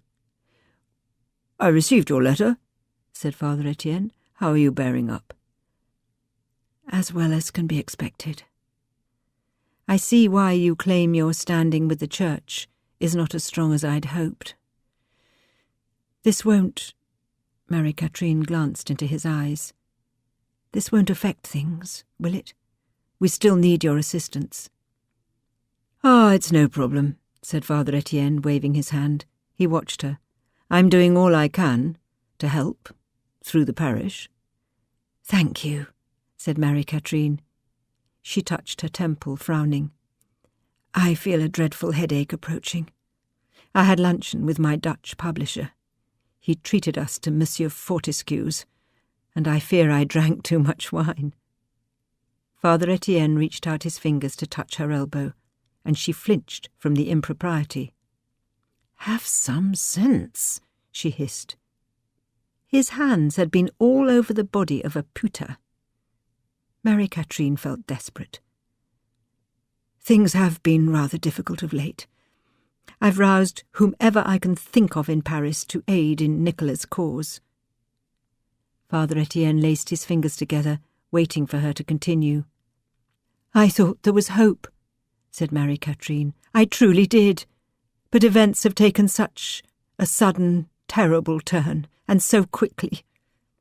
Her despicable husband will inherit her money, which was his design all along. At least her son shall be looked after. I am still not recovered from the news. Madame TK's fate has gripped our imaginations, though no good comes of tongue-wagging. I've not heard back from the Archbishop. He's our first contact.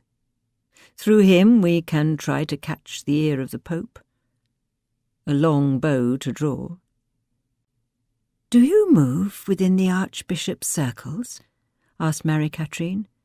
"No, I'm afraid," said Father Etienne. "Though I'm no outcast. He's a petty moralizer, a weak populist. I cannot make any promises, except that I shall continue to petition him. I shall build my case alongside yours.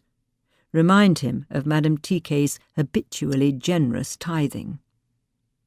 The carriage was nearing Saint-Sulpice, and she prepared to bid Father Etienne goodbye.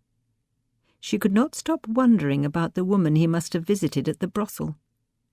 Oh, she did not want to trouble herself with the ways of men. She must keep his finer qualities at the forefront of her thoughts. The priest had agreed to help her. He was not the enemy. Indeed, he was perhaps her only friend. "Do you have a favourite?" asked Marie-Catherine, regretting her words as soon as they left her lips. Better to have kept her counsel on the matter. Father Etienne raised his eyebrows.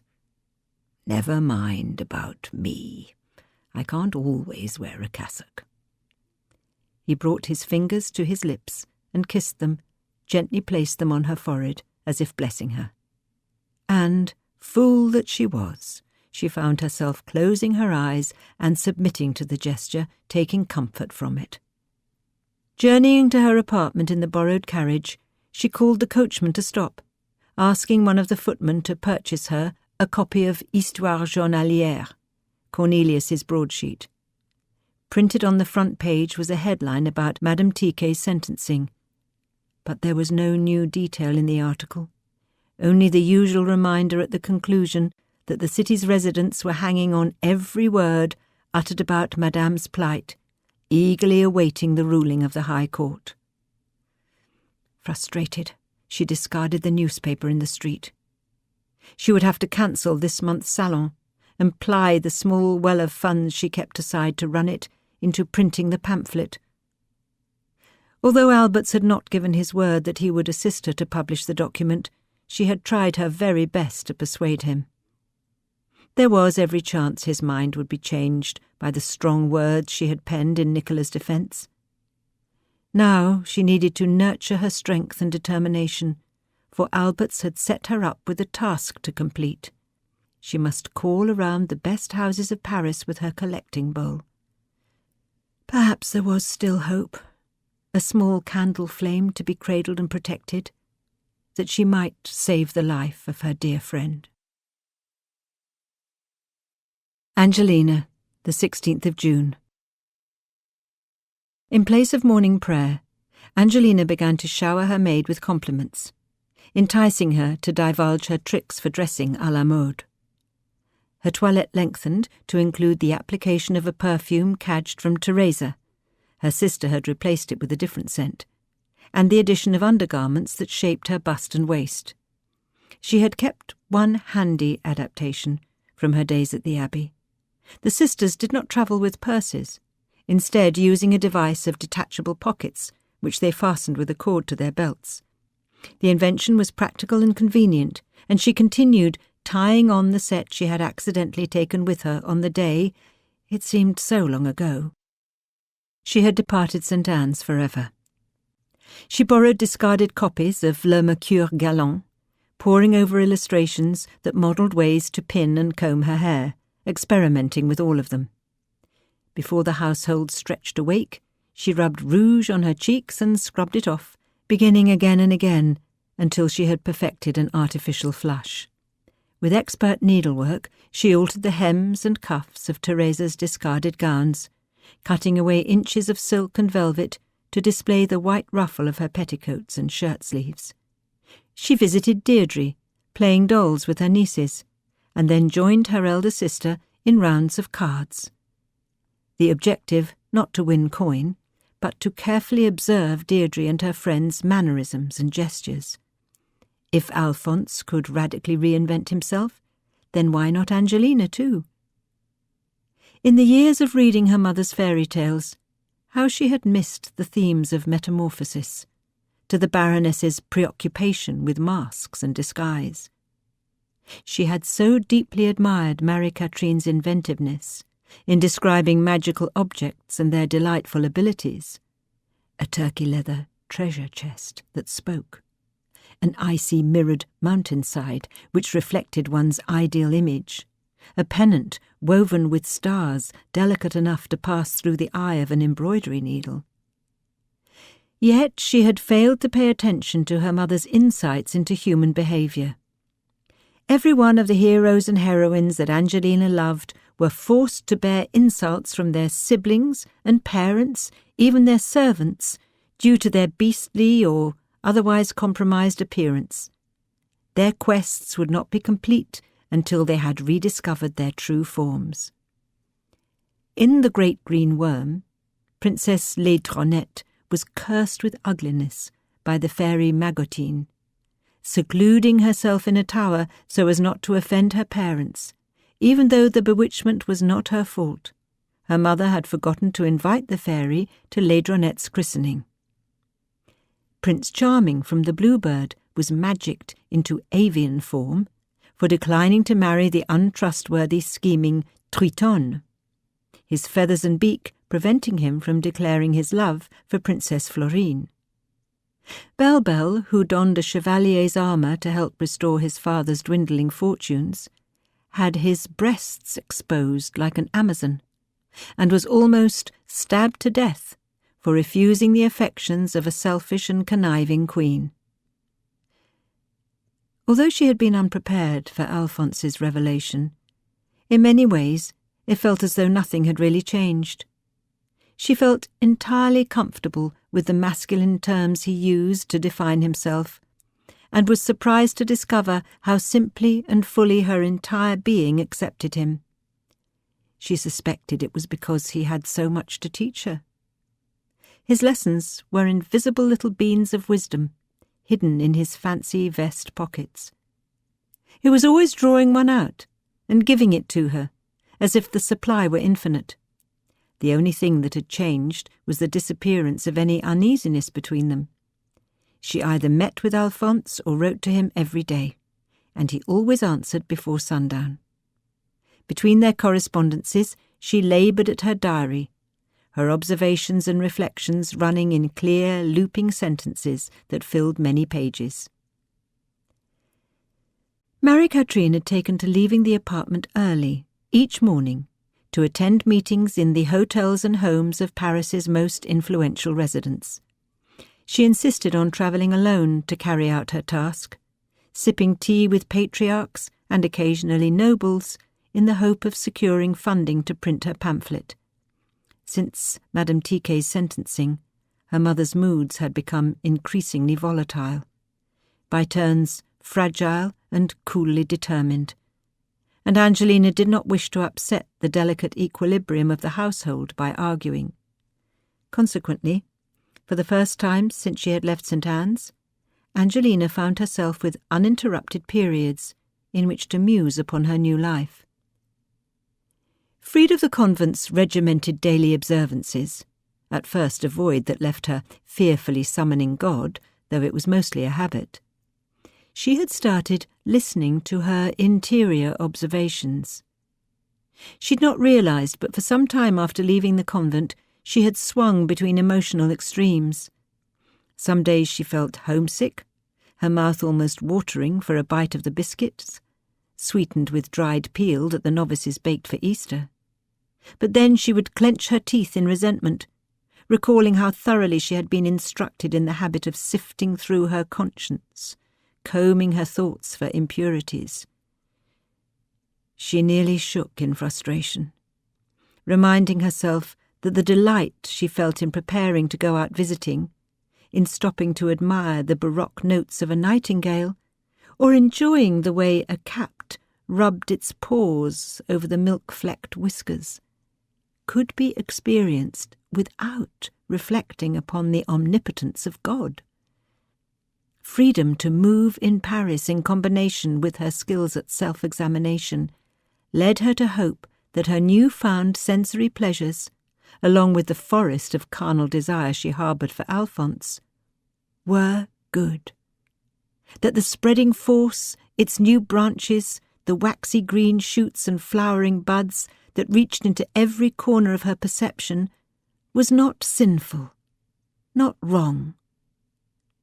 Leading by example, Alphonse had cured her of the fault of dismissing the predilection and conventions of her fellow Parisians, who only a month ago had seemed so threatening and mysterious. She was no longer bound as tightly by strictures of dress and behaviour. She had even allowed herself to admit that for the first time since she could remember, she had no clear picture of her future.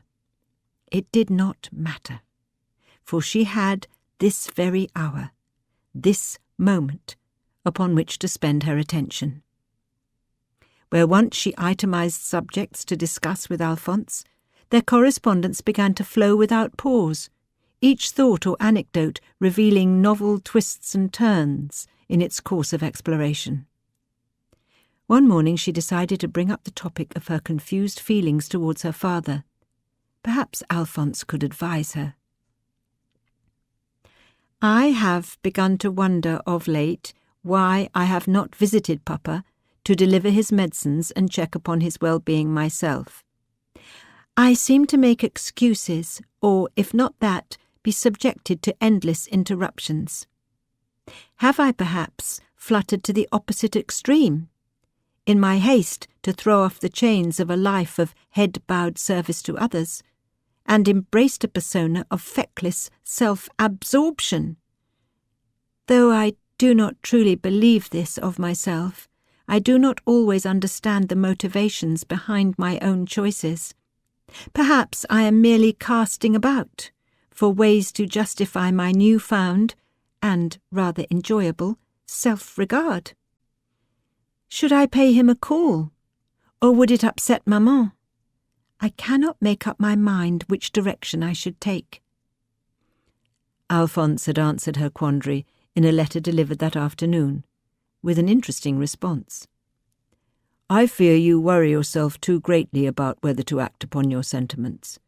If you really are concerned about your papa's well-being, which certainly seems the case, then why not get yourself organized and simply pay the fellow a visit? It should not be all that difficult to arrange. You must recall my interest in the Baron's life. He is a fascinating gentleman, and you would do well to uncover more of his story from his own mouth. Given their history, I am unsure if Marie-Catherine's version of events can be depended upon. Forgive me if I overstep a line of propriety, but you asked for my opinion. As you observe, the Baron is not a well man, and he will not always be there for you to speak with. He really is an eminently interesting, if notorious, personality. Might I add that if you do decide to call upon him, you could consider inviting me along. I should very much enjoy listening to some of the old raconteurs' war stories. Alphonse's thoughts had been enough to dissolve any last qualms, and she sent a messenger to the Baron's address. At the corner of Rue Saint-Lambert, Angelina hooked her elbow into Alphonse's arm, pulling him near, returning with defiance the haughty, lingering stare of a decorated madame, who was strolling with her small leashed dog and her lady's maid. Perhaps in time her convent learning might fade of its own accord, but she felt such an impatience to reinvent her internal self, an intention as pure as any toward God, though growing in the opposite direction. With renewed vigour, she wiped away the lessons of seclusion and silence the convent had tried to write into her flesh. "You're not to tax him," she whispered. "My impeccable manners shall be on display," replied Alphonse, making a mocking bow as he waited for her to pass through the Baron's arched doorway. She had to stifle a guilty plummeting in her stomach, regretting again her carelessness towards her father's health. The valet showed them to a small courtyard on the ground floor of Francois's apartment, where he was resting on an outdoor chaise. A blanket covered his withered legs, and a wide-brimmed hat protected his face from the sun's rays. He had grown thinner since her last visit, his face taken on a greyish pall. She was not sure which parent was to blame, but one of them had lied about the efficacy of the quince, primrose and garlic elixir she had sent over for him to drink. "Papa?" she whispered. The Baron started, raising his head and blinking at her, as if he had been dozing. "If she had only arrived a moment earlier," he lamented, grasping her around the wrist to hold himself straight. "She could have joined him to watch a spectacular theatre." He pointed a wizened finger at a stone bird bath. A thrush had been pecking at the breadcrumbs his servant sprinkled around the edge, when out of nowhere swooped a yellow-eyed sparrowhawk to snatch up the smaller bird in its talons. "What powerful shoulders, Angie! It didn't miss a beat. The perfect snare." "The poor thrush," said Angelina, unable to stop her eyes searching the bird bath for droplets of blood and stray feathers. "It's nature's way," said Alphonse, meeting Francois's eye to solicit his agreement. She had almost forgotten to introduce him. "Meet my companion, Monsieur Apéride," she began, explaining that he was a writer, though omitting his friendship with Marie-Catherine. There was no need to bring her father's nemesis into their conversation. "He needs to find himself a patron." "It's an honour to meet you, Baron d'Aulnoy," said Alphonse, extending his arm. The Baron clasped his hand, squinting a moment, and then nodding in approval. "You're rather handsome for a writer. Is this because you're a fellow?" he joked. Turning towards Angelina, he remarked that he approved of Alphonse's influence. He could see that she was making an effort with her appearance, and was glad she had put the convent behind her. "Is there a little more between you two?" he asked, eyebrows raised. Angelina glanced at Alphonse, but he had not registered the comment. She felt her cheeks turn pink. "Oh no, it's not like that at all. We're just friends." Francois nodded, a smile lifting the corners of his mouth as if he were unconvinced. "Whatever you say, daughter, it's my pleasure. And my blessed relief your mother isn't the only person you take directions from these days. There is yet hope." He inquired as to how she was finding Paris. It was high time she enjoyed herself, he said, adding that years ago he'd had a fierce argument with Marie-Catherine about taking her out of St. Anne's. But she wouldn't hear of it. It's rather gratifying to have my intuition confirmed. "You might have asked me," said Angelina. She wondered how old she was when her parents had this conversation, but something stopped her from asking. Perhaps it was better not to know, though she was inclined to agree with her father. Surely it would have been better to return to Paris on the brink of becoming a woman, suffering the changes to her body, the questions that occupied her thoughts when she tried to pray, with the counsel of her mother and sisters.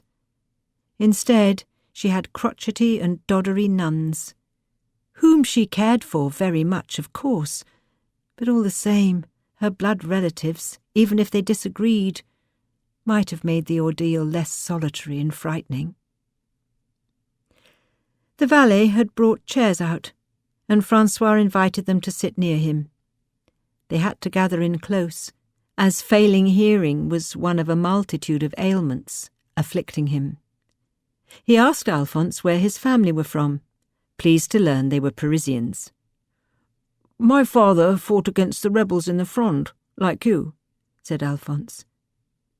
This was news to Angelina. She glanced at Alphonse, hoping he might offer more details about his past. She wanted to ask him about his family, but had not dared, concerned she might remind him of an unpleasant confrontation. Francois inquired as to his regiment and rank. The senior apéride had not been as powerfully placed as the Baron, though he had been involved in the fighting in Bordeaux in 1653.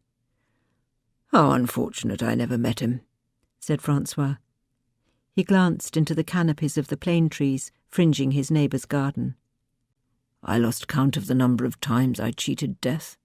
Once I just missed having my arm sliced off. My companion was badly wounded, and something got into my head, and I went quite mad, attacking the bugger who stabbed him. I managed a good jab, but it was too late. My friend was too injured to survive." He turned to Angelina, a faint smile lighting his thinned cheeks. "I was powerfully built in those days, daughter, and I had a couple of excellent horses. What I wouldn't do to go riding," he sighed.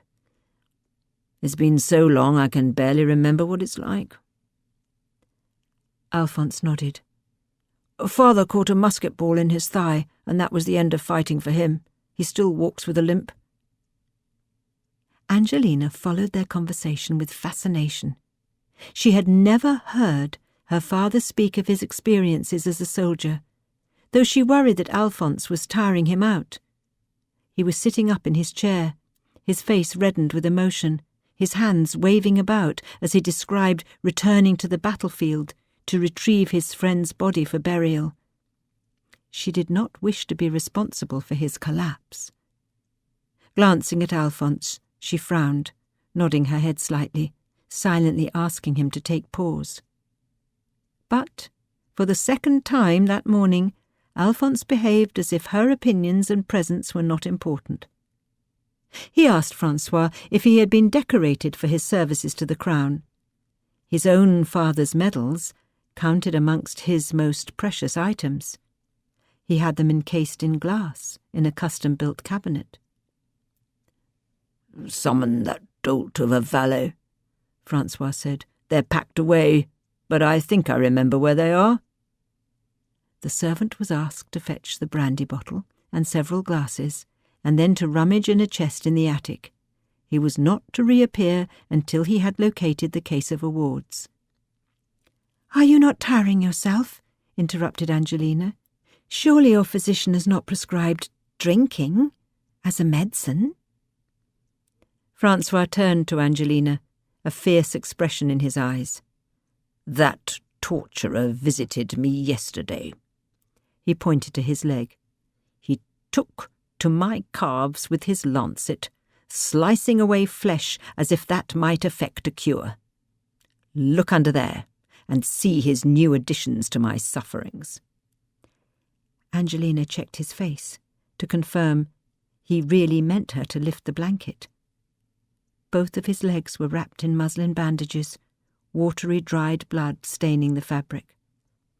"Ulcers," he said, a quiet rage entering his voice. "He says they're caused by my lungs. I've never heard such rot. The damn fool."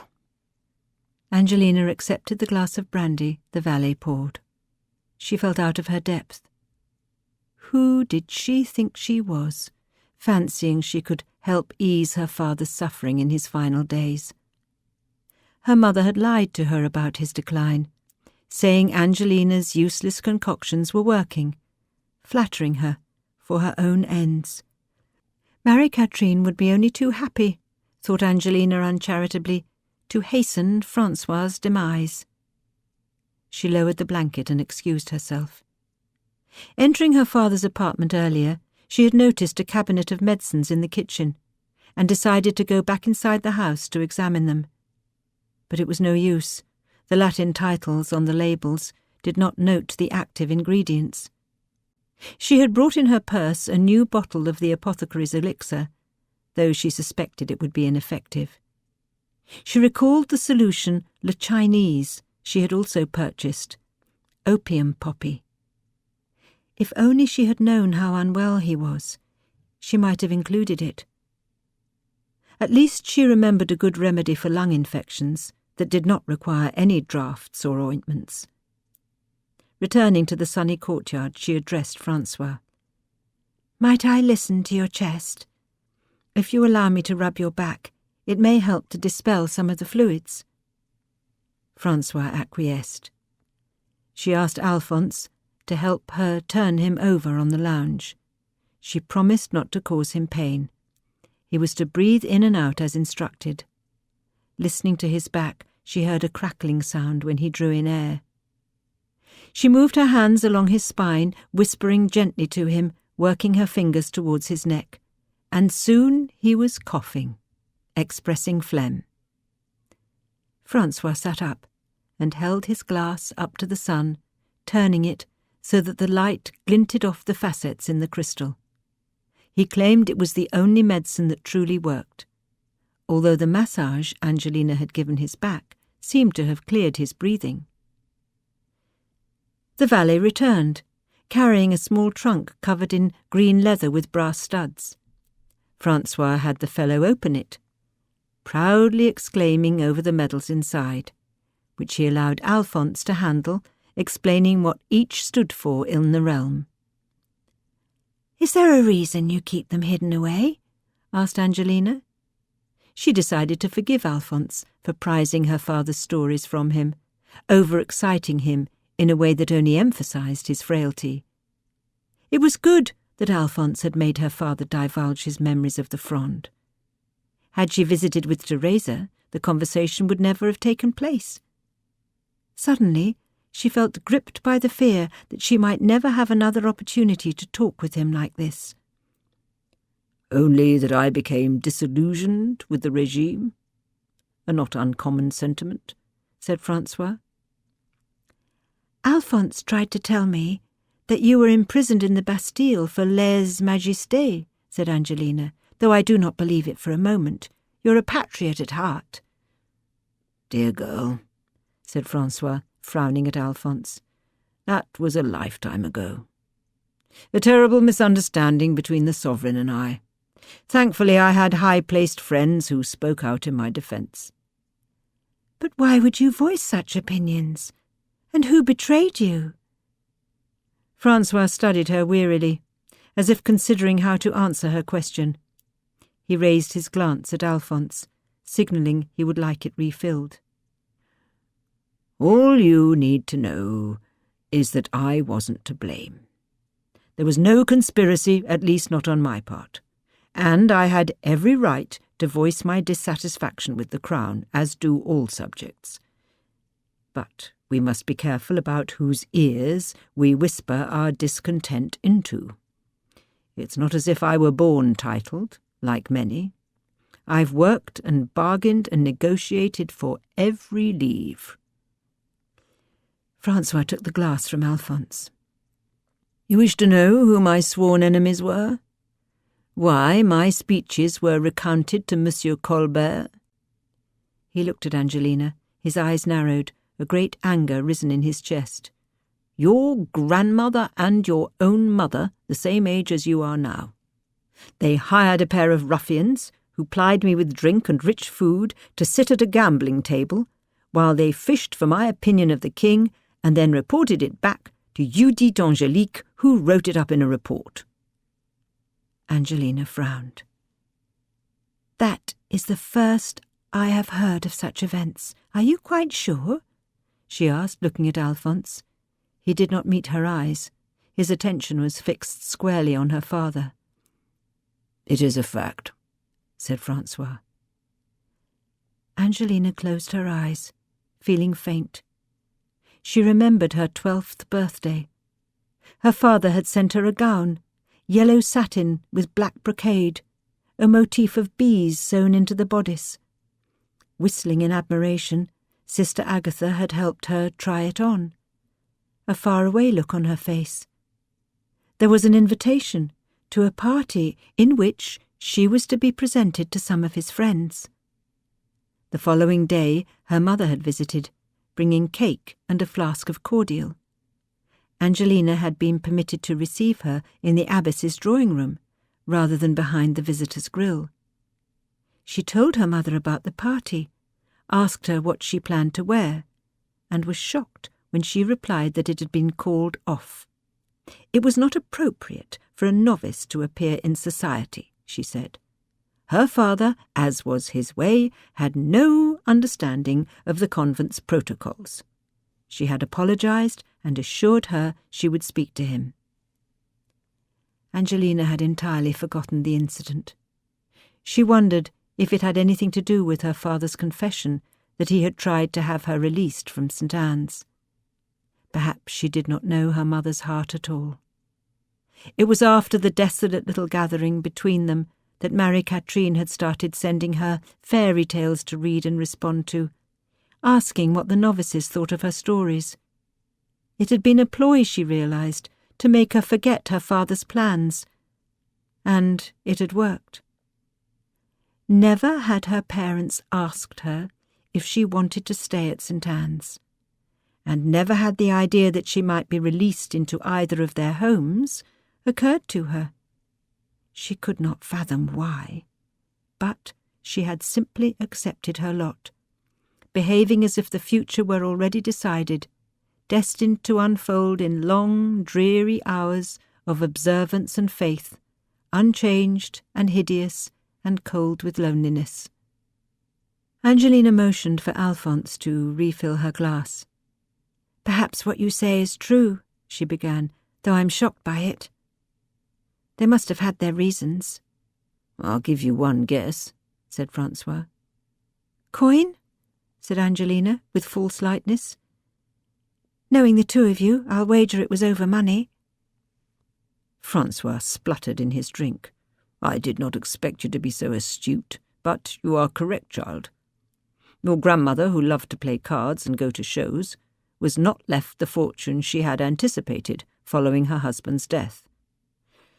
Neither of them liked me spending Marie's inheritance, though by law it was mine to disperse however I saw fit." Angelina's hand rushed to cover her mouth, hiding her alarm, for she had been half joking. She was only too aware of how differently Marie-Catherine viewed the topic of the Baron pilfering her inheritance. But she could not begin a disagreement with him while he languished in such a poor state. Controlling herself, she patted the Baron's arm, took the glass from his hand and put it on the small table out of his reach. She called the valet and told him that the Baron had received his share of the day's sun and that to leave him outside any longer would risk cooking him like a lobster. She made Alphonse help the valet take him upstairs. Alone in the courtyard, she slumped into her chair. She wished it not to be true, wanted it to just be the Baron's bitter exaggerations, but it made a certain undeniable sense. No wonder her mother had defended Nicola so vehemently. Angelina had been confused by Marie-Catherine's obsession with the case. What was Nicola to her, after all? A friend, certainly, but the pair were hardly kindred spirits. Angelina had assumed it to be simply a maternal sentimentality on Marie-Catherine's part. But no, they were linked in far deeper ways. Both had flouted the law, perhaps flouted all decency, in order to be rid of their husbands. No wonder her mother had been too afraid to visit Nicola in the Grand Châtelet. Even this could be forgiven, though. What truly bothered her was a far more personal question. Why had her mother not extended such determined care to her own daughter? Angelina pushed the thought away. She had heard enough and spoken enough and thought enough about her childhood. The long, thick rope of her memories, identical days which passed in and out without remark or alteration, had revealed unseen knots and kinks, whole sections that were badly frayed and threatened to come loose. She was no page-bound heroine, but if she were, then this would be the moment for her fairy helper to make her presence known, and present her with a ring that told the future, a cloak that made her invisible, a flying carpet, something, anything, to tell her what move to make next. While the valet and Alphonse tended Francois in his room, she boiled a pot on the stove and steeped the herbs she had brought from her garden to make a poultice. For now it was the best assistance she could offer. She would send Alphonse on his way. They had been planning to practice the story from Mademoiselle L'Héritier's salon.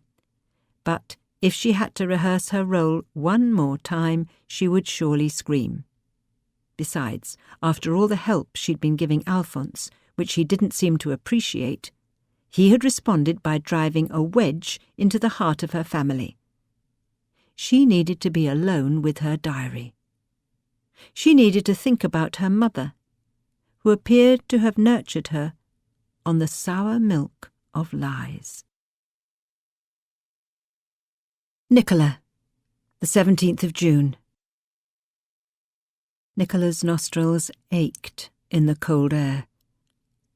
A faint throbbing around her wrists, where she had been shackled to the iron ring in the courtroom weeks ago. Sore ribs, a pain in her hip from the guard's rough handling.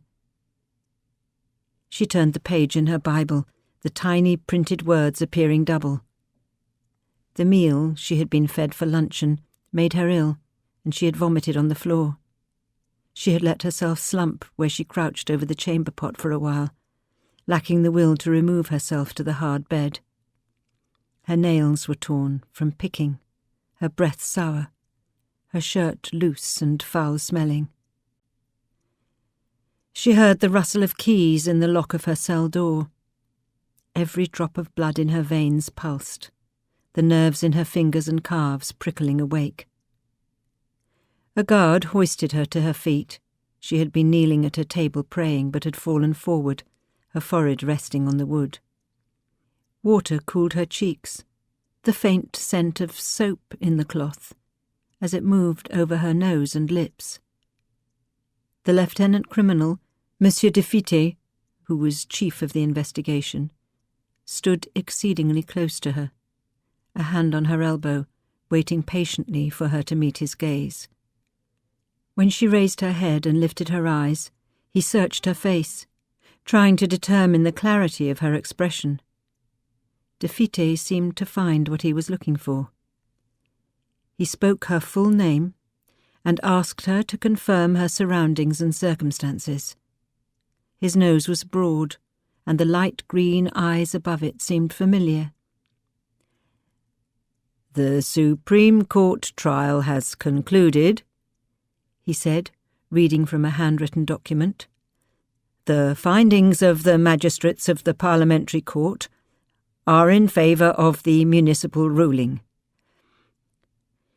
You are to be beheaded, as befits your rank, on the day after tomorrow at 5 o'clock in the evening. A stay of execution for the duration of 24 hours has been granted to allow for observance of the feast of Corpus Christi in the town square, after which a scaffold and gibbet will be erected for your punishment in the Place de Grève. Do you understand what I am saying, Madame Tiquet?" he asked, his voice trembling. She raised her eyes to meet his intense green gaze and nodded. She had met him before. Years ago at a party organised at Versailles, a masquerade ball with masks imported from Venice. Perhaps her mind was playing tricks. She was unfed. She had been harangued. But how could she forget those piercing green eyes? If it were the same fellow, maybe she had something she could press to her advantage, though she hardly cared any more. The lieutenant criminal was flamboyant in his other life. She vaguely recalled his startling outfit, a harlequin of some sort, the silver locks of his wig, the delighted twinkle in his eye when they had been introduced. They had danced together, and he'd been flirtatious. He liked her, she recalled. What else had transpired that night? She remembered. She'd been hoping to see Montgeorges. Gilbert Montgeorges, as was his way, had been dutifully supervising the king. Unlike Matthias, her brother had asked someone to stand in so he could enjoy a dance with his wife, Matilda. Montgeorges had refused to offer her his hand, even though she had travelled specially to see him. She had sent a maid to him with her empty dance card, hoping he might fill the first position, but he turned her down, his duty to the king trumping any frivolities. Yes, it had been the lieutenant criminal. She remembered Matthias's and then Matilda's eyes meeting hers, the pair almost brushing shoulders with her as they spun. The king was seated, his courtiers fanning about. Nicola had scanned the crowd and found Montgeorges looking wistfully at her. She could never tell what he was thinking. She had been a little drunk, and when de Fite requested the next dance, she had declined, protesting that the wine had made her light-headed. "I understand, monsieur," she replied now, not caring about the tears that spilled down her cheeks. The lieutenant glanced at the pocket of his doublet. He folded the wretched document and drew out a handkerchief, which he passed to her. "Thank you." "May the prayers and thoughts of all Paris and the court of Versailles enter you, as you prepared to be delivered from this mortal coil." De Fite waited for her to recover her composure. She asked if she might sit on the bed. She did not have the strength to stand. He stood before her looking ridiculous, his reluctance interfering with his formal duties. He wiped his brow and opened the thick vellum paper again, pausing before he read further details of her sentence in accordance with the state's procedures. The blanket was the same grey as her skirt, though a slightly darker shade, the material coarser. She tried to concentrate. 100,000 livres were to be paid to Monsieur Tiquet's estate. Jacques Mouet had been sentenced to death by hanging. Her head was to be struck from her neck, but not before she was put to the question, ordinary and extraordinary, tortured, to ascertain the names and dates of the accomplices to her crime. She had been condemned, but it was not real. She could not digest the decree as fact. "You enjoyed pleasures," said de Fite sadly. "What a difference between your past comforts and your state on this day. You must summon all fortitude, madame, to receive with humility this bitter cup. Salvation lies within it. You should throw yourself into the arms of God and beg his mercy, invoke his name that he might help you bear the weight of your cross. Though your punishment is dreadful, it need not frighten you. Consider that sincere repentance will make it short. Please, madame, for the sake of your soul, confess to your crime." She gathered her strength. "I kneel before you as a supplicant. You have known me, sir. You used to admire me in those days of pleasure, do you remember?" He broke from her gaze then, and she felt some small moment of satisfaction. "As to the rest, I am not aggrieved by my punishment. The day that terminates my life will also put an end to my misfortunes. I do not pretend to brave death, but I know that I can support it. I shall answer from the platform with composure. I shall attend my fate with steadiness and not be disordered on the scaffold or at the last gasp of my unhappy life." "You must confess, Madame Tiquet," said de Fite, his voice low and urgent. "Do you not understand? You are to be tortured, and then put to death. I exhort you to admit your crimes." "But I am innocent." "Then you leave the crown no choice," said de Fite. "May God be with you." She used the last of her strength to reply. "If you are finished, then leave me be. Permit me to return to my prayers." A clank of chains. The door locked shut.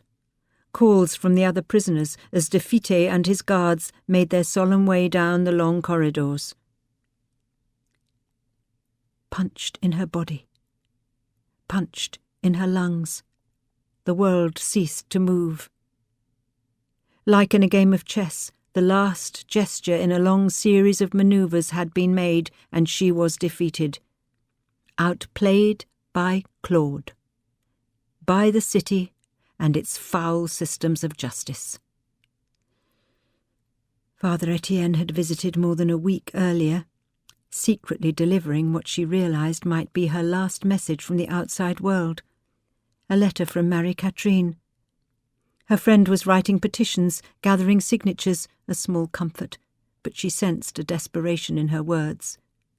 The letter was more heartfelt wishes, condolences even, than a firm plan to have her freedom restored. She could only hope Marie-Catherine's efforts might be rewarded at the last hour.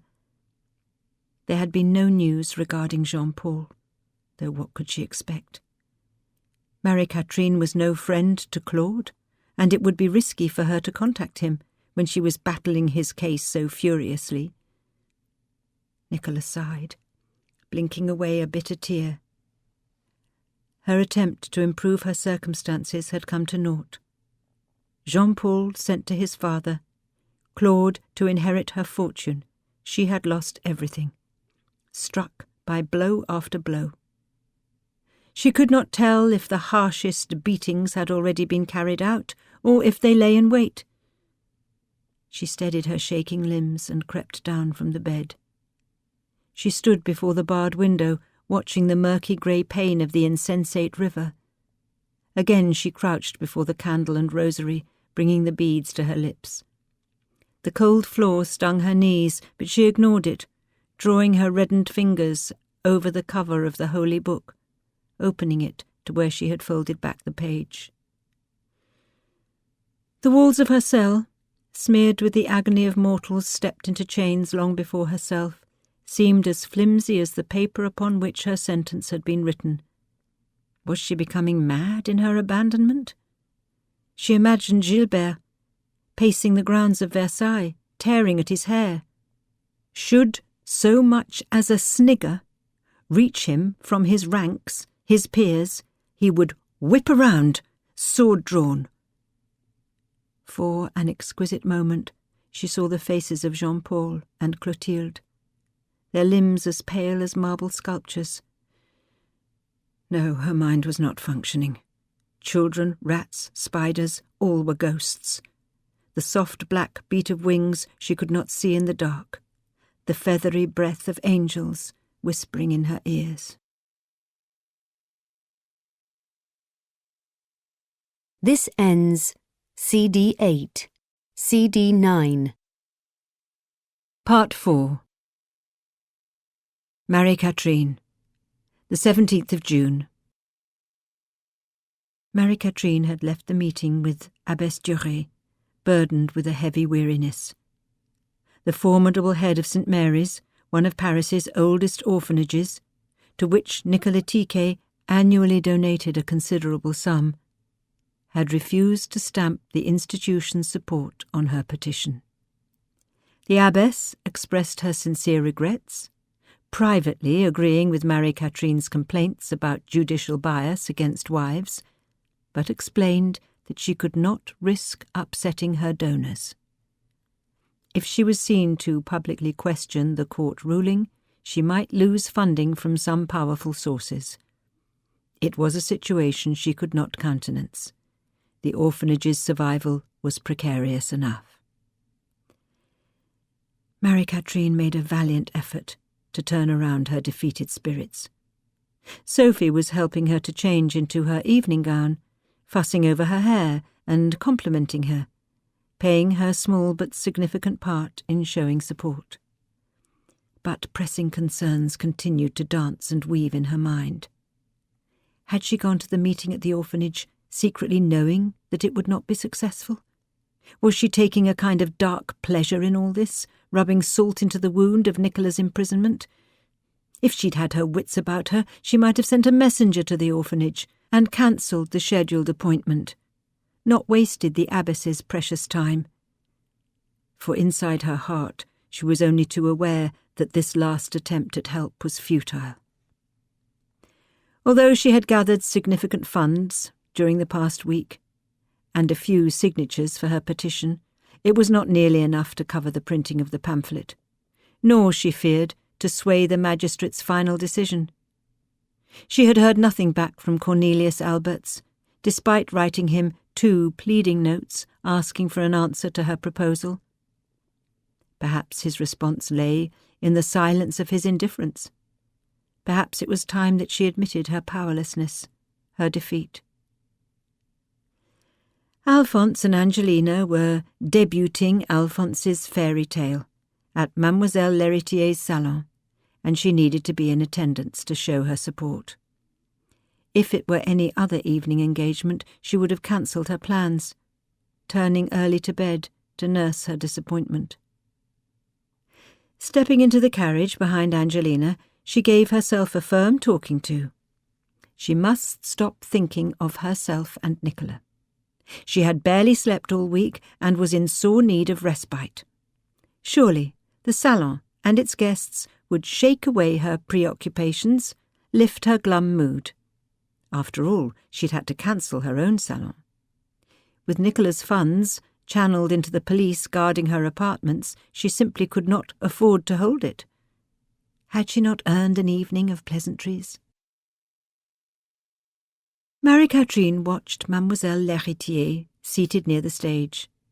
The salon's hostess inclined her head towards her uncle, Monsieur Charles Perrault, and was whispering into his ear. The famous fairy-tale writer nodded in reply, his pouchy eyes fixed on the object of their contemplation. Embellishing her comment, Marie-Jeanne waved her thin arms, only pausing when Charles turned pointedly towards her. His silver brows drew down over sharp brown eyes as he delivered a small but unmistakable reprimand. Marie-Catherine let her gaze travel towards Alphonse and Angelina, who were about to resume their performance. Perhaps the salon's hostess was making a note of how suitable Alphonse appeared to the task of recital. His elbow rested across a high-backed chair, an index finger touched his temple, a stockinged knee was lost behind the folds of Angelina's gown. Or Mademoiselle L'Héritier might have been complimenting Angelina. Seated in the chair, her shoes propped on a velvet footstool with tiny gold tassels fringing the legs, plucking her lute with the confidence of a court entertainer. Eventually Angelina opened her eyes, passing the lute to a waiting servant. The musical interlude concluded, she affixed a veil over her hair. Alphonse sprang to action, plopping a baggy feathered cap over his wig. Speaking in false voices and using exaggerated gestures, the duo performed the final act of the fairy tale Alphonse had written, introduced by Mademoiselle L'Héritier as the clever deception. Although she had been the one to suggest Alphonse add another fairy tale to his manuscript, Marie-Catherine wondered if her advice had been misconstrued. While she had reread Alphonse's revised stories, in her eagerness to submit a fresh voice to Cornelius and earn his favour, she had ignored a niggling intuition of disappointment. In her marginal criticisms, she had been clear, indicating when he had failed to develop a plot, or swerved too closely to another conteuse's interpretation of a tale. While Alphonse had indeed addressed all her concerns, his revisions to the manuscript lacked depth, as if he had grown impatient with finessing its finer points. Perhaps she had made an error, delivering it to Cornelius before it was quite ready. And another matter pricked at her thoughts. The fairy tale, as performed, seemed to possess a layer of meaning that she had not picked up on the page. The story unfolded with a noblewoman feuding with her father upon discovering he planned to marry her to a duke to whom she felt little more than indifference. Convinced that her future lay in composing verses, the noblewoman fashioned the disguise of a poet and ran away from home. It was a strong premise. Arriving at the court of a provincial king, the poet discovered there was a competition being held to invent the best verses in praise of the kingdom. The prize was the hand of the king's daughter in marriage. There followed some confusing business, with the princess having already chosen her preferred suitor, a duke who was dunce-headed but handsome. The real story, Marie-Catherine gathered, took place between the princess's lady-in-waiting and the poet. The princess learned of the poet's reputation for composing verse and hired him, passing his words as issuing from the quill of the duke, using the lady-in-waiting as intermediary. Marie-Catherine heartily approved of the princess's resourceful interference in her father's plans to choose her husband. Captivated by how effortlessly and brilliantly the poet composed his stanzas, the lady-in-waiting declared an inclination towards him, which was all well and proper, according to fairy tale convention. But, rather than delight the audience with supernatural tricks, Alphonse's story lingered on the conversations between the poet and the lady-in-waiting, who passed their time together inventing character portraits of the royal family and discussing the finer points of courtly etiquette. The tale concluded with the princess marrying her favourite, the bard's true identity unrevealed to the king and his court. Rather, the king awarded the honour of court verse-maker to the poet, who not only maintained his deception, but commenced a romance with the lady-in-waiting, who had discovered that he wore a mask at the beginning of the second act. Marie-Catherine did not understand why Alphonse flouted the fairy tale form. Perhaps it did not matter, for the salon audience had leapt to their feet, waving their handkerchiefs at her daughter and protégée, who stood holding hands and smiling proudly, bowing until the crowd's enthusiasm ran its course. Perhaps the fault lay with herself, and she had failed to detect a hidden nuance. Had she become too constricted by the formulae she had developed to shape her own tales? The rules she set out, the twist she always delivered in the last few lines. Angelina had revealed a fully developed talent for acting before a crowd. Marie-Catherine had attended several of her daughter's musical recitals at St. Anne's, but the performance she had just delivered to Mademoiselle L'Héritier's salon, her voice, her costume changes, her facial expressions, and perhaps most of all, her self-assurance, was an unexpected treat.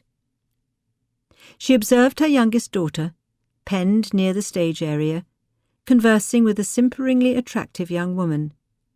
The mademoiselle was petite, her hair curled beneath a high fontange, and she moved her hands about in exaggerated affectation. Angelina, in comparison, seemed almost regally reserved, lowering her eyes and gently shaking her head, resisting and then suddenly yielding as the woman took her hand and pulled her away from Alphonse. She was dragged through a warren of closely arranged chairs towards the far corner of the salon. Ah! Angelina had been invited to meet the guests at Madame Henriette Julie de Murat's table. The fawning young woman who had delivered the summons must be Henriette Julie's lover. The women's entanglement garnered murmurings of disapproval and speculation where their families were concerned. But at the salons, their intellectual home, they were accepted without question, adored even. Marie-Catherine was impressed when Madame de Murat cut off her conversation to greet Angelina, standing to her full height of almost 5 feet and offering a deep curtsy, indicating to her circle of friends that a fascinating newcomer was in their midst. Madame de Murat was beautiful, though not from any single feature. Arched black brows, small mouth, a pointed chin, and slightly large nose. But because of her irrepressible sense of humour, which belied an intimidating character. Marie-Catherine had certainly admired Madame de Murat's courage in the face of the court scandal that engulfed her family. Indeed, she had gone out of her way to champion the young writer's first collection of fairy tales. Madame de Murat had paid her a priceless compliment in response, nominating Marie-Catherine as the living embodiment of the fairy tale spirit of the age in the foreword to Contes des Fées.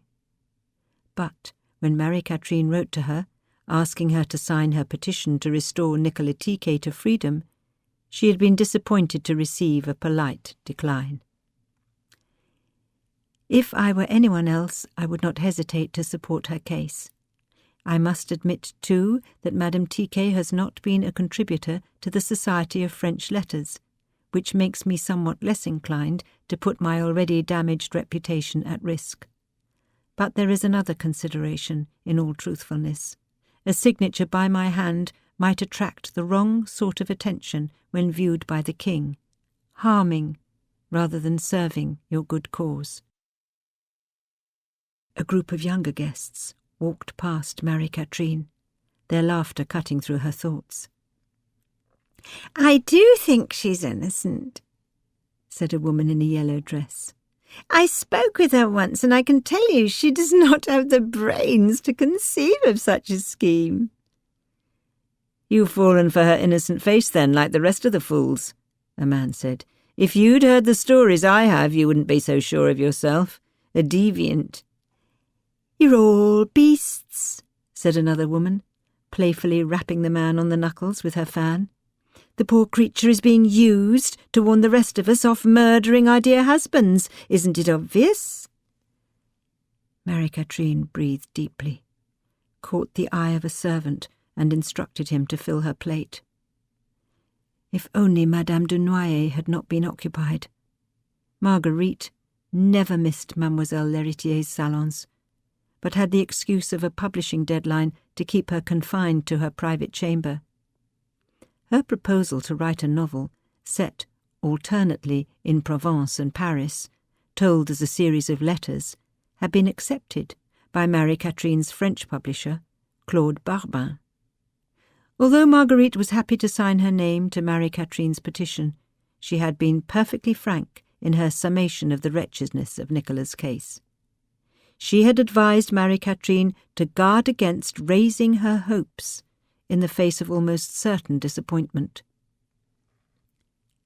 The chattering of a parrot caught Marie-Catherine's ear, and she glanced at the ageing poet, Madame de Surat, sitting alone and unaware amidst the animated attendees. Her son delivered her to the several literary salons that operated each week throughout Paris. Madame de Surat no longer wrote and published verses. She seemed content to be left to her own devices, entertained by the performers and the antics of her pet bird. Marie-Catherine fought an image of her future self, a marmoset seated in her lap, perfectly happy to be overlooked for the younger crowd. Attending a salon usually roused her spirits, but she felt a heavy melancholy settling about her shoulders. She determined to resist the temptation to draw its curtains over her face. She was by no means forgotten or excluded. She reminded herself that her daughter had earned these introductions to new friends. She had impressed the city's tastemakers. She considered and then rejected the thought of walking over to support Angelina. It was not Marie-Catherine's custom to circulate amongst salon attendees, partly due to the difficulties of wading about in the press of excited bodies with her cane. She preferred to be approached at her table. Her company sought for discussion and advice. But perhaps tonight she would treat herself to an early night, after all.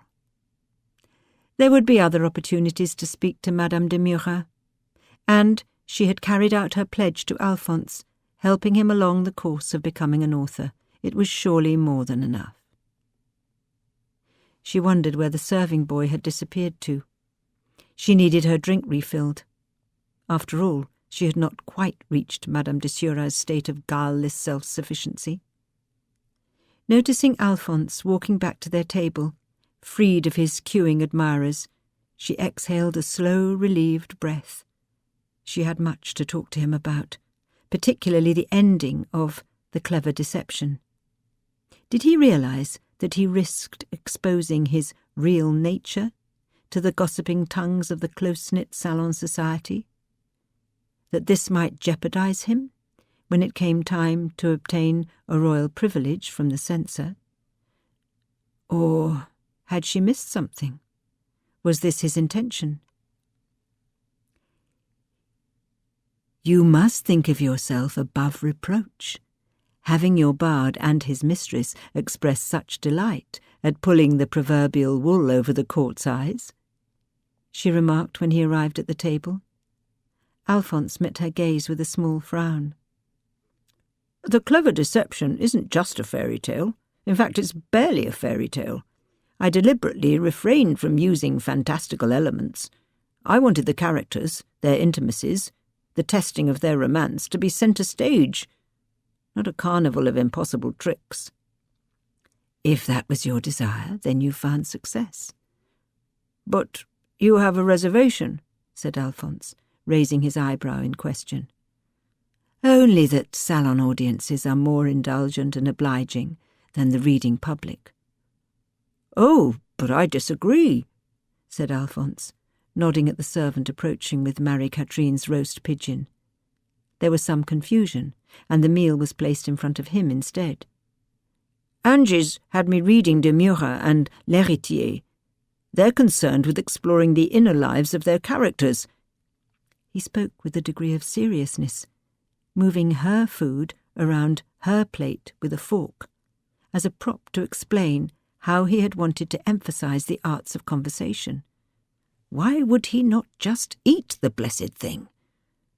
She could not accuse him of confusing styles, he protested, because it was the conteurs themselves who invented the art of cobbling tales together from a plethora of forms. Medieval romance, Hellenic fable, bloody history, courtly verse, and so on. She would not press her point. I adored the little portraits you made. They were perfect miniatures, Marie-Catherine conceded. You are mastering the art of telling tales, which is, as you say, to borrow, reinvent, and circulate. Thank you, Baroness, said Alphonse, the tone of his voice almost sarcastic. To her relief, he lifted a bite of succulent-looking pigeon meat to his lips. She could not help offering a final word of advice, begging him to return to the tale's ending one last time. Perhaps I can jiggle a phrase here and there, give the climax double meaning, if you will, he said. So it's traditional enough to cure your doubts, but still recognized by the sensitive reader. Pausing to wipe his mouth, he inquired if there had been word from Cornelius Alberts. She had been dreading the query, but was relieved he had brought it up. I'm afraid not, she replied, adding that her Dutch publisher was a busy man. No doubt an offer would arrive soon. She had brought Alphonse a gift to celebrate his debut. She lifted a small wrapped cloth out of her bag. Inside the material lay a cylinder, enamelled white with gilt silver edges. A hand-painted picture decorated its lid. Jeanne la Pucelle, surrounded by angels. Joan of Arc, the Maid of Orleans, our very first femme forte, said Alphonse, smiling in delight. He removed the lid from the case and revealed the contents, a series of nibs, a wax seal, and other instruments that he could use for writing letters. The quill set had been a precious belonging of Marie-Catherine's, given to her by Mademoiselle de Scudéry to celebrate the success of her Spanish novels, and for a moment it felt as if she were passing on more than an elegant writing tool. Dearest Marie-Catherine, whispered a woman's voice. She turned, pleased to see that the salon's hostess, her friend Marie-Jeanne L'Héritier, had stopped at her table. Marie-Jeanne, come. I'm eager to hear your thoughts about Monsieur Apéride's performance. Please do take a seat, said Marie-Catherine. Without waiting for a reply, she rushed on. Do you need some refreshment? I must congratulate you on the salon. What a marvellous success! But you must be run off your feet, poor dear. I'm sorry, Marie-Catherine, Mademoiselle L'Héritier replied with a distracted smile. I'm afraid I do not have the time to chat. I only wanted to borrow your charming companion, Monsieur Apéride. An important personage wishes to make his acquaintance. By all means, replied Marie-Catherine, masking her disappointment by elaborately waving her hand in Alphonse's direction. At least she would not have to again hear Mademoiselle L'Héritier's good news, passed on in Madame de Noyer's last letter, that her pamphlet defending the reputation of Mademoiselle de Scudéry had found a publisher and was to be made into a book. For years, Mademoiselle L'Héritier had cultivated a friendship with the stately elder writer.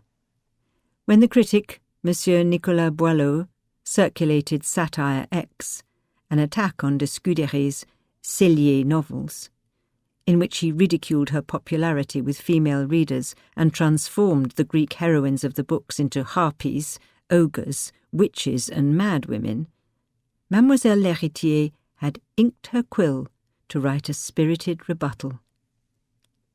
But while Marie-Catherine wholeheartedly supported the project, her reception of the news had been soured by thoughts of her own pamphlet languishing on her desk. Like Madame de Murat, Mademoiselle L'Héritier had expressed a desire not to be publicly associated with supporting the case of Madame Tiquet, She had donated funds to help print the pamphlet, but they were delivered with a rebuke about Nicola's conduct. Her relationship with the King's Guard, wrote Mademoiselle L'Héritier in her letter, did not put her in a favourable position at all. Clearly she had been swayed by the newspapers' damning reports of Nicola's trial and sentencing. How could Marie-Catherine imagine Albert's would support her case? His own broadsheet had sowed the most damaging seeds of gossip about Nicola and Montgeorges, and it appeared they had now sprouted and developed buds. Marie-Catherine could understand, if not condone, the stance her friend occupied. Mademoiselle L'Héritier was only a few years older than Madame de Murat, and her career was equally ambitious. Although she was yet to reach the age of 30, already she had published a collection of fairy tales, a work of history, and several novelettes. Like Madame de Murat, she had been born into a high-ranking family. Her father was employed as a historian for the king, her brother was a mathematician, and her sister a poet.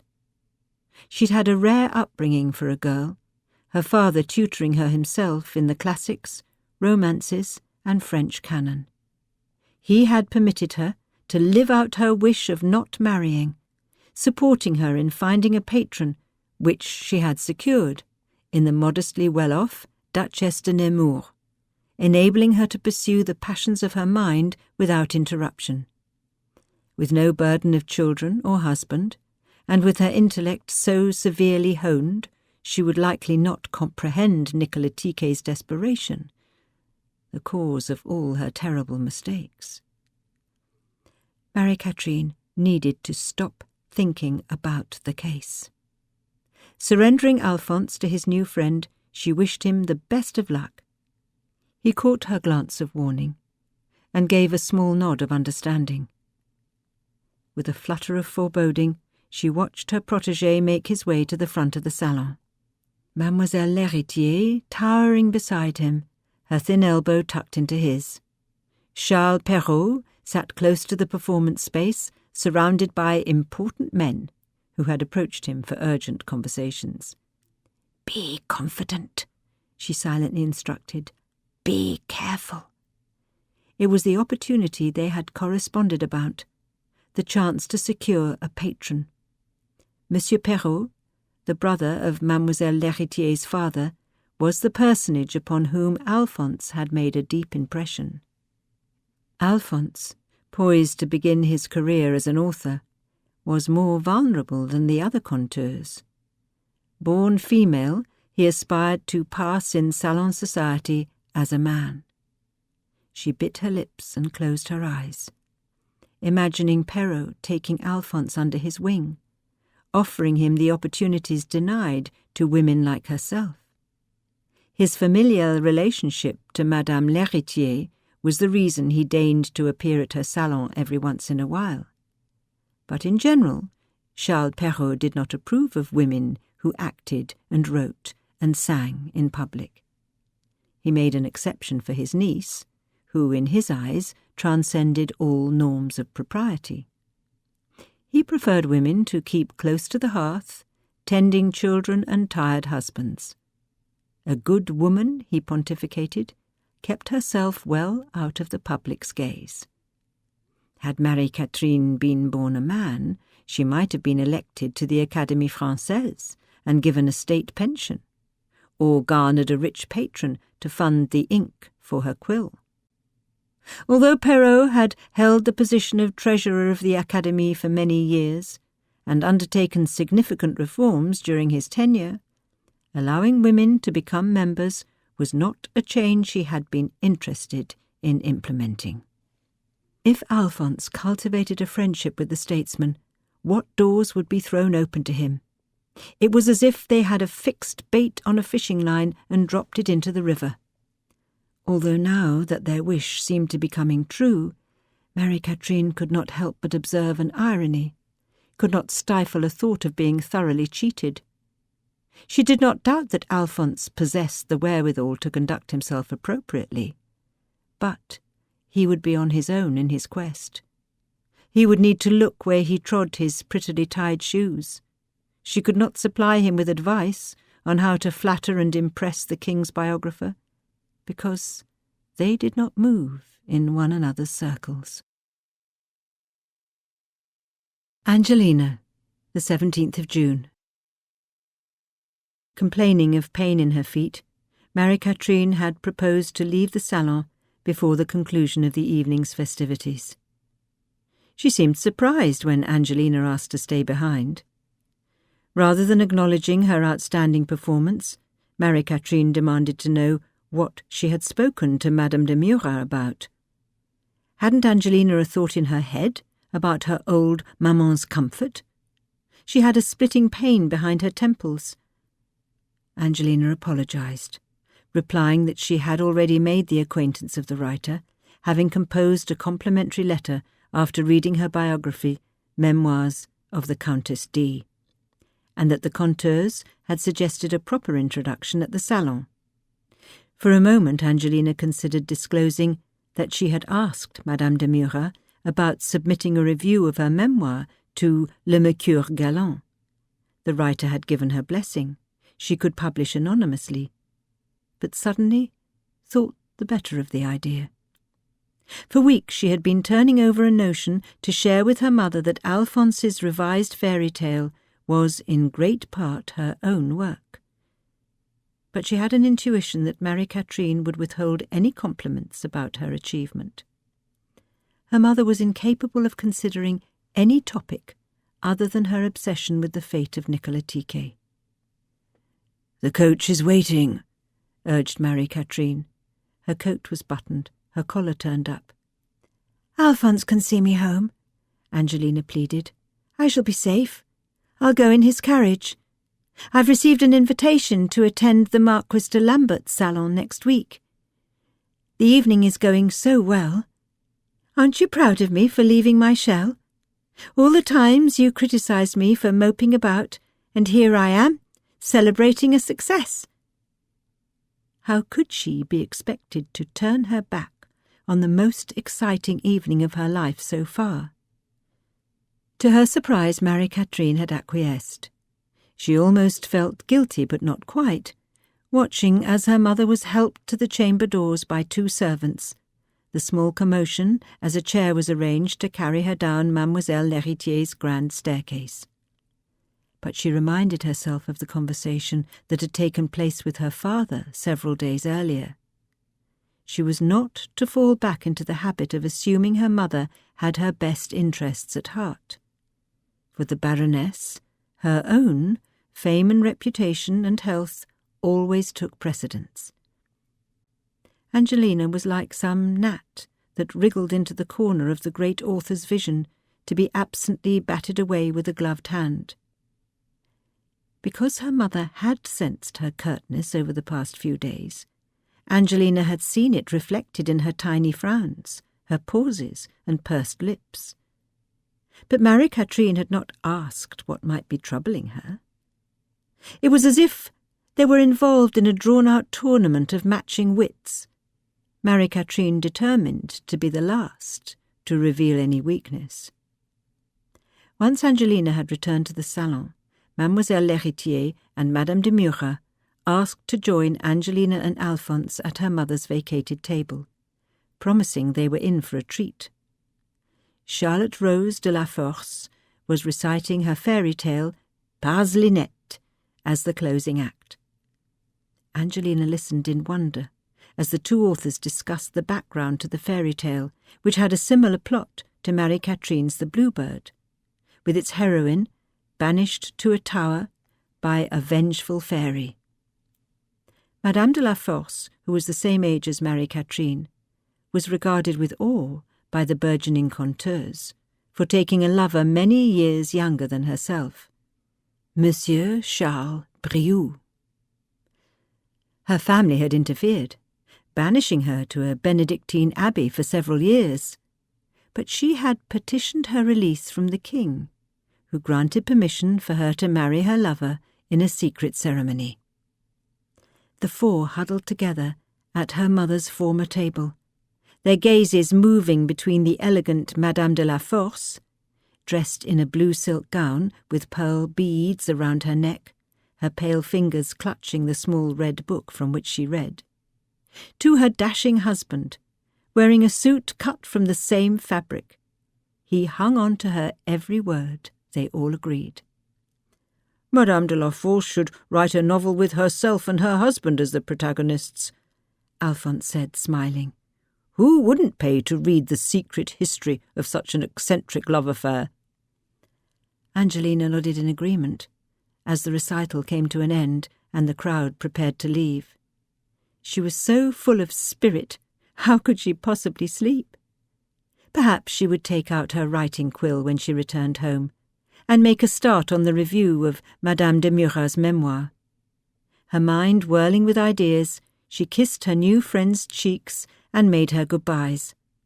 Alphonse had disappeared for a last-minute conversation with a new admirer, and she savoured the moment to take in the spoils of the evening. Only a few hours ago, she had been intimidated to the point of speechlessness, entering Mademoiselle L'Héritier's chamber. The marble bust of her image mounted on its towering plinth, the portrait of the hostess in fur-trimmed satin, the exquisite place settings, gold-rimmed goblets, and so many different forks and knives, including the tiniest set, intended to probe a wrinkled escargot from its shell. But at the evening's conclusion she felt oddly at ease. She surveyed the spilled wine, the half-eaten collapsing petit four, the discarded note cards, the drips of melted candle wax, a servant writing a tipped chair, its occupant sprawled on the deep red Persian carpet, a flash of pink stockings and ruffled petticoats.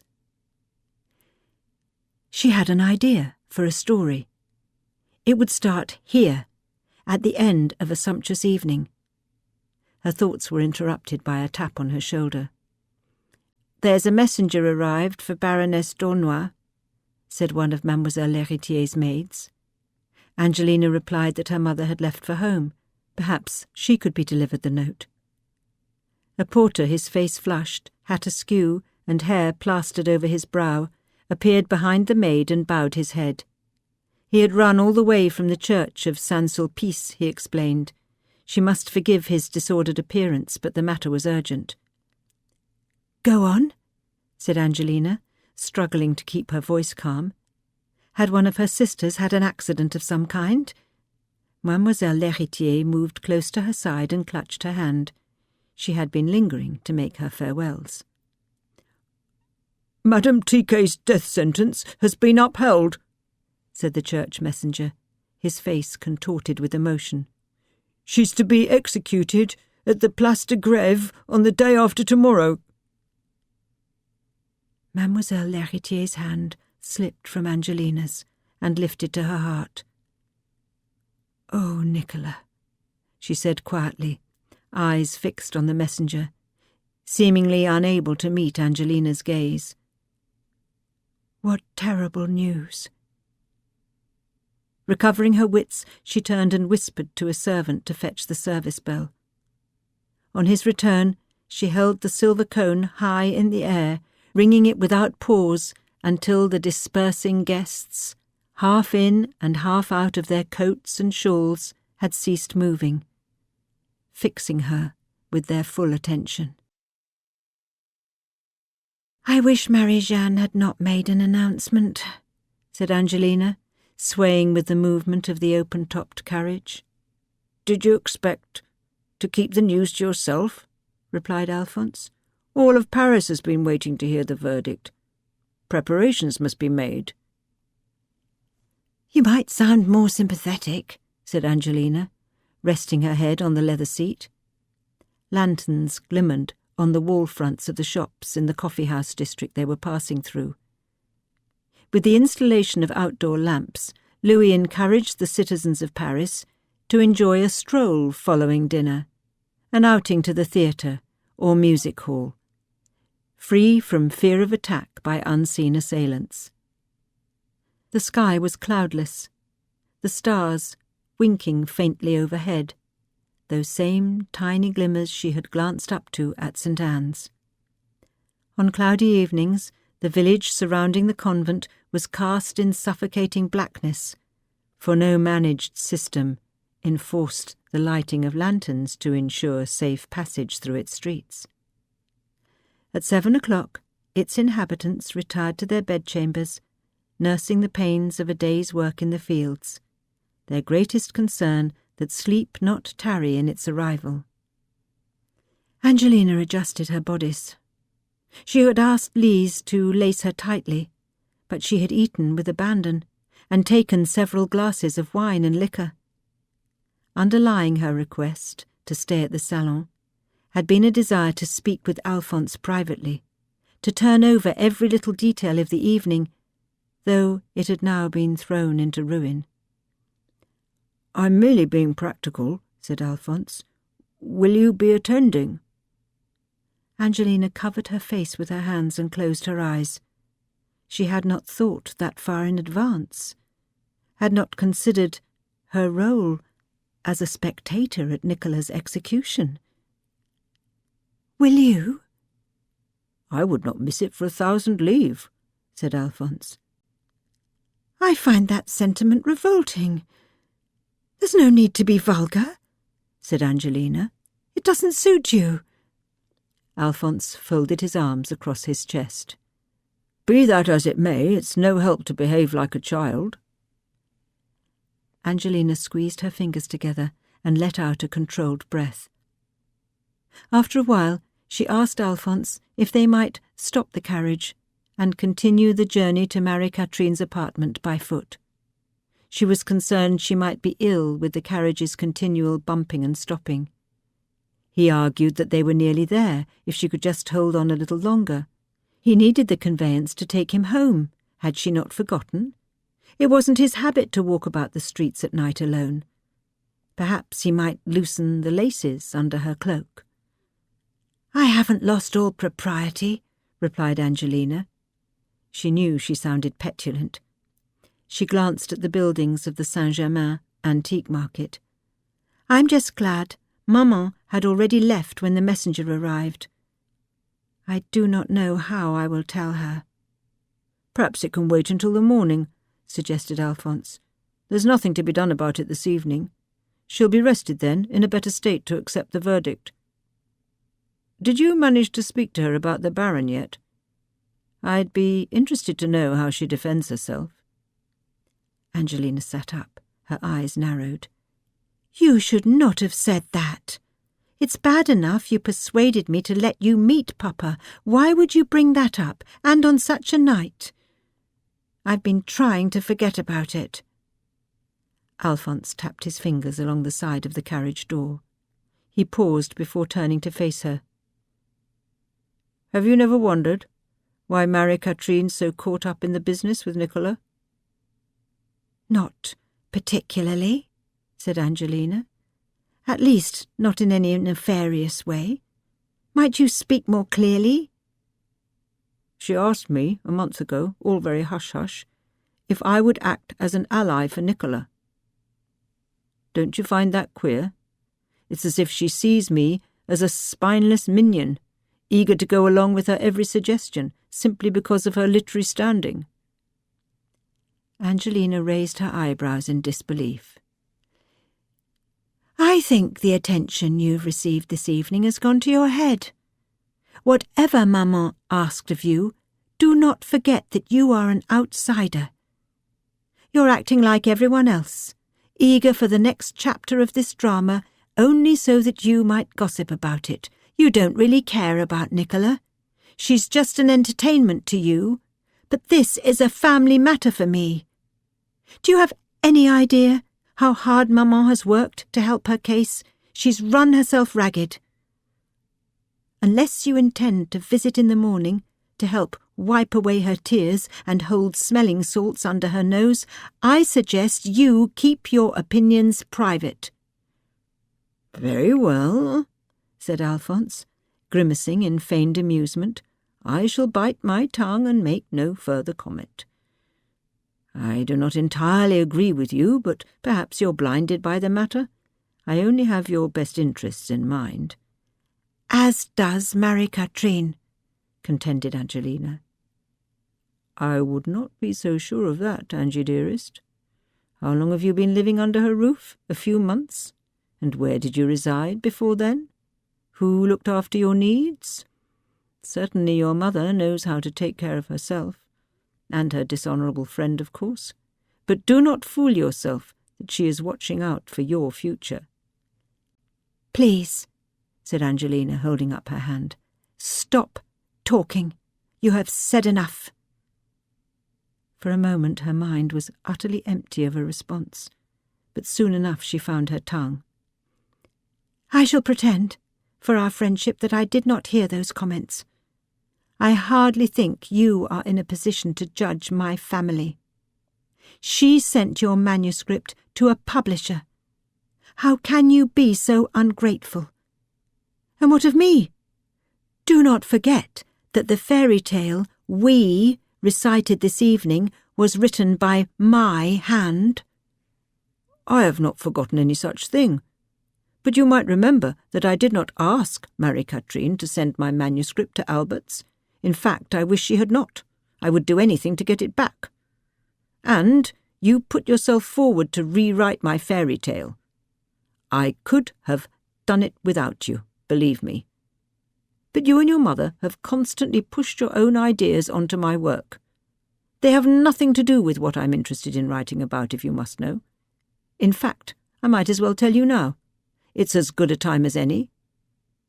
Tell me what? Asked Angelina, her arms folded across her chest, her eyebrows raised. I'm hoping to write a book about your mother and her relationship with your father. I have no need of her as a patron, so there you have it. There shall be plenty of fascinating plot for Parisians to read about. Do whatever you wish, muttered Angelina, turning to look out of the window. She refused to speak to Alphonse for the remainder of the journey. How could it be that only moments earlier she had been marvelling at how much she adored him, at what a superb pair they made? She had even considered placing her fingers inside the folds of his doublet, reaching over to kiss him with abandon in the open-topped carriage as it tumbled through Paris's streets. Perhaps he was jealous of her own literary talent, of her mother's success. How could he be so insensitive? She was not yet ready to share with Alphonse her own deep confusion about her mother's choices. His harsh words caused her doubts to multiply, infecting her thoughts like a deadly rash, a red welt arising here, a livid pustule beside it. Hastily she wrapped her doubts in denial. Perhaps it was her religious training, but when she contemplated the fate of Madame Tiquet, she felt only pity and horror. Even if Nicola had taken the law into her own hands, conspiring to rid herself of her husband, who was Angelina to pass judgment? She had not been present. She did not know what was concealed in the chambers of Nicola's heart. And equally, who could blame her mother for helping her friend? Shall we say a prayer together? Asked Angelina, stroking her mother's hand. Certainly not, whispered Marie-Catherine. Around 6 a.m, a wailing sound had sounded from the floor below Angelina's chamber. She had woken with a thumping heart, for a moment not recognizing the bulky shapes of her writing desk and clothes bureau. It had taken until the early hours for her to properly fall asleep, every movement and creak inside the apartment startling her back to consciousness. She sat up, perspiring inside the sheet, a fist of dread in her stomach, her myriad fears let loose in a galloping stampede. It was not her finest act, but upon returning home, Angelina had immediately retired to her chamber, nurturing a hope that in the morning Sophie, unable to conceal the knowledge of Madame Tiquet's execution from her face, would be the one to deliver the news along with Marie-Catherine's breakfast tray. On entering Marie-Catherine's bedchamber, Angelina had offered to rub ointment into her feet having missed the previous night's application. But her mother flinched, claiming she did not want to be soothed. Across the bed covers lay the morning's newspaper, torn down the middle of an article announcing new details of the case, suppressed until the final verdict of the magistrates had been made public. It seemed that Claude Tiquet and his relative, Monsieur Clément Villemain, had travelled to Versailles to petition the king to grant Nicola a pardon on behalf of her son, Jean-Paul. Claude claimed he was ready to forgive his wife. His own life had been spared. Might his wife's sentence be commuted to life imprisonment? The reputation of the Tiquet family must be considered. The king had inquired why Monsieur Tiquet had left his appeal for clemency to such a late stage in the proceedings.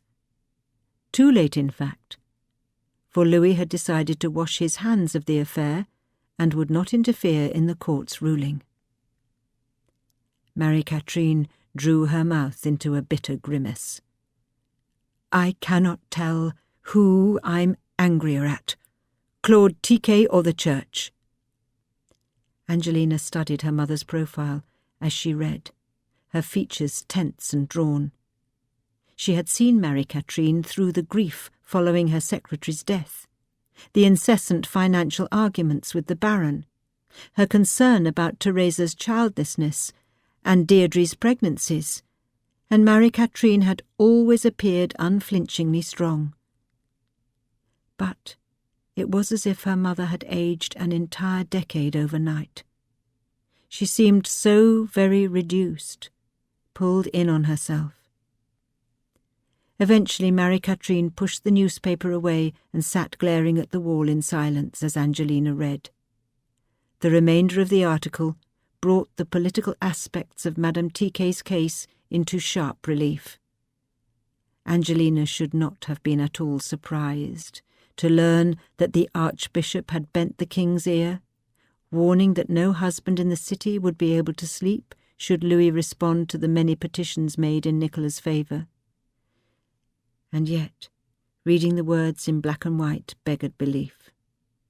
The anonymous author of the article cited an unnamed source from the High Court, who claimed the Archbishop had conspired to influence the magistrates, succeeding in gaining their confidence. "I cannot believe it. They wish to make an example of her, to all the wives of Paris," said Angelina. "What do you make of the claim that the court received many confessions of women who had made attempts on their husbands' lives?" Marie-Catherine pressed the back of her hand to her cheek, closing her eyes. She drew in a breath.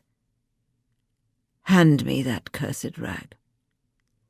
Angelina found the piece of the newspaper relating to spousal homicide and passed it to Marie-Catherine. "It's simply preposterous," her mother spluttered. She began to read aloud. "The volume of such claims has reached epidemic proportions in the city, and no husband is safe. I fear our petition to the Archbishop may have only harmed Nicola's case." "The Archbishop's disdain for women is no secret in the Church. The nuns at St. Anne's often bemoaned it," said Angelina. "Then why did you not speak up when I sought to petition him?" asked Marie-Catherine. "I do not know," said Angelina, shrugging helplessly. "Words seem to fail me when I most need them." Marie-Catherine touched Angelina's shoulder, flicking her wrist to indicate that she needed to move off the bed. Decisively she tossed back the bed covers. Angelina gathered the pieces of the newspaper together and made them into a pile. "If you will excuse me, I have an errand to run. I have to send a package to Papa. I didn't have time yesterday." "I hope you don't intend to deliver it yourself." Marie-Catherine's voice trembled. "I need you here with me." "It will not take long," Angelina said reassuringly. Her heart thumping wildly, she left Marie-Catherine's chamber, rushing down the staircase and into the kitchen. She removed her medical kit from the cupboard, unlacing the tie and unrolling the leather pouch on the preparation table. What a miserable excuse for a daughter she had become. In the commotion of the past several days, the promise she had made to the Baron to send him the preparation Le Chinese had slipped her mind. The directions on the brown bottle were written in such tiny script that she could barely read them. The preparation was strong. The Baron's valet would need to dose him carefully. She recalled the fellow's slow-witted responses and decided she had better write down the instructions for her father to read. In Marie-Catherine's chamber, Sophie was helping her mother with her toilette. She rummaged through the contents of her writing desk for letter paper. She copied out clear directions, adding a note wishing her father well, and then heated a candle to seal it. But there was no wax, and none in the supply cabinet either. Sighing, she put on her travelling cape. She would have to fetch more. A porter could run the errand, but she preferred to do it herself. The supply store was not far, and she knew the remainder of the day would be passed in her mother's gloomy chamber, writing the letters she dictated, so that they might attend Nicola's execution. As the only tree standing in the field of her mother's fury, she was preparing to be lashed by strong winds, vulnerable to a fiery lightning strike. A solitary stroll, for a few lungfuls of fresh air, the sun making the new leaves of the trees shimmer, would help her to face the storm. At the top of the street a procession was taking place. The traffic on Rue du Four halted to allow its passage. A bishop, dressed in white and gold vestments, walked beneath a canopy embroidered in silver and gold thread. His hands clasped a heavy monstrance, its rays wrought in brilliant gold leaf. 4 priests in cassocks surrounded the bishop, supporting the canopy with golden poles. Behind them moved the long tail of the liturgical procession: deacons, monks, a section of nuns and novices, and lastly the laity. She remembered participating in the Corpus Christi parade at St. Anne's. It had been one of her favourite feast days. The celebration of the host's transubstantiation into Christ's flesh, touching her soul with its solemn beauty. The novices were always excited for an excursion into the village, promenading in their white veils and habits along the main street towards the medieval cathedral on the hill. Was it shameful that such fond memories were permanently marred by her lost faith? She paused to watch the passage of believers, her mind crowded with heretical thoughts. Prayer would not bring Henrietta back to life, and neither would prayer stay the violence about to be inflicted on Nicola Tiquet by the kingdom, its entwined arms of church and state. Receiving the Eucharist would not ease her father's physical suffering. Several stragglers hurried by, rushing to catch up with the parade, and it was as if the last vestiges of faith in everlasting life, in the doctrine of Christ's forgiveness, slipped from her forever. She felt nothing, not guilt nor grief. She was simply emptied out. She had best fetch the wax quickly and take herself home. The medicine for the Baron, which would garner him measurable, verifiable relief, must be delivered. Marie-Catherine, the 18th of June. Still wearing her nightgown, Marie-Catherine opened the door to her chamber, that former place of refuge where she had penned fairy tales and best-selling historical novels. Leaning on her cane, she walked towards her writing table and drew out the chair. She sat down painfully, tucking herself in, lit a fresh candle and drew in a breath. The surface was littered with the remnants of the letters and envelopes received in her campaign to have Nicola freed. If she were to work again on her writing, she would need to sort through this debris, filing it away, clearing a physical space so that she might again think. Wearily she began to gather the letters together into a pile. She did not need to read their contents, to feel the cold accusations in their pages. It would be best to get rid of them for good, she decided. The room was chilly. She rubbed her arms and glanced at the fire. There were still a few smouldering coals in the grate. That was what she would do, rekindle the day's fire with the letters as fuel. Yes, she would incinerate the reminders of her Paris acquaintances' unwillingness to fight for a woman who had been the faithful supporter, even if it were only in food and sparkling drinks, of their beloved literary gatherings. Taking herself to the fireplace, the bundle tucked under her arm, she crouched before the grate. As the flames began to lick and grow, she recalled that afternoon of her salon many weeks ago when Nicola had sought her advice.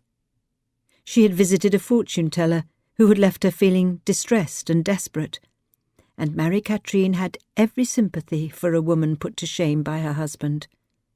But she feared her suggestion had been misunderstood, taken too far. What had she said to Nicola? She searched her memory. She had told her to look to the future, echoing the soothsayer's prediction. To pretend that Monsieur was invisible, perhaps. She could not recall her precise words. To live as if he could not make trouble for her any more. Nicola had certainly seized an opportunity for herself in resuming her dalliance with Gilbert Montgeorges. Marie-Catherine supposed that, had the plan not fallen apart, it would have made Nicola happier, for a time at least. But the valet had that altercation with Monsieur Tiquet, and the idea of Nicola freeing herself from her miserable marriage, even if only in thought, seemed hopelessly naive. She would never know if the plot to attack Monsieur Tiquet had been the valet's invention or if Nicola had also been involved. She did not wish to think about it. Whatever the case, and only those two knew the truth, Marie-Catherine had played some role and now carried a bundle of guilt. Why had she told Nicola she had the power to change the circumstances of her life? When had such an outcome been possible for a woman of their rank? It had never been her intention to suggest Nicola dispose of her husband. Or had it? Nicola was one of the few people in Paris who knew the full story of Marie-Catherine's marriage. She had confessed her own crimes one evening after they had taken too much brandy. Nicola had been in a horrific fight with Claude, leaving bruises on her neck and scratches on her wrists, and Marie-Catherine had attempted to comfort her with the tale of her own struggles, wanting to make her feel less wretched and alone. Perhaps she also wished to share a secret that was becoming difficult to contain. Had this knowledge hung in the shadows of her friendship with Nicola, awaiting the perfect hour to rear up and strike? She should have known better. She should have kept her own counsel. A knock sounded on the door of the chamber, and she glanced up, fingers sooty from the fire. "Come in," she called. Angelina rushed over to her. She reached out her hand, taking Marie-Catherine by the elbow and helping her to stand. "What are you doing down there?" Marie-Catherine explained that she was burning the letters she had been sent from her Parisian connections, who had mostly declined to help Nicola. She had decided to clear the air. How could she be expected to resume writing when they cluttered up her desk, a constant reminder? "I think I have a way we can help, Nicola," said Angelina. Marie-Catherine shook her head wearily. She gave her daughter a thin smile. "That time has passed, daughter." Angelina shook her head vigorously. A piece of her long brown hair had fallen out of her head wrap. "Listen to me a moment. I shall explain everything," she said. "You may find it rather shocking, I know it, but if you truly love Nicola, then you'll take the chance." Their messenger had been sent to the Baron's residence, and would not be back for an hour. Marie-Catherine must travel now in person to visit with Father Etienne to discuss their plan. When asked why she would not make the journey herself, Angelina expressed frustration. It was Marie-Catherine who held sway with the priest, not Angelina. The idea had come to her on her walk. She had not seen Father Etienne in the Corpus Christi parade, so it was likely he was readying himself to attend Nicola at the Grand Châtelet the following day. Angelina had too much else to prepare, but she might take Lise to assist her. Angelina's maid had already expressed her willingness to help. Could she not see it was the only way? Marie-Catherine had the carriage stop at the back entrance to the cathedral, leaning heavily on Lise, and one of the footmen, to make the short journey to the seat beneath the elm trees. She removed her gloves and rubbed her fingers. The day was warming up. In the noon sun, the cemetery seemed almost like a garden. Father Etienne's rose bushes weighted with rich, velvety blooms. Were her joints not seized and crippled, she would have stooped before the gravestones to deliver kisses to her children's names. Lise was taking her time fetching the priest, so Marie-Catherine had the opportunity to fully examine the implications of Angelina's plot, which she had agreed to rather impulsively.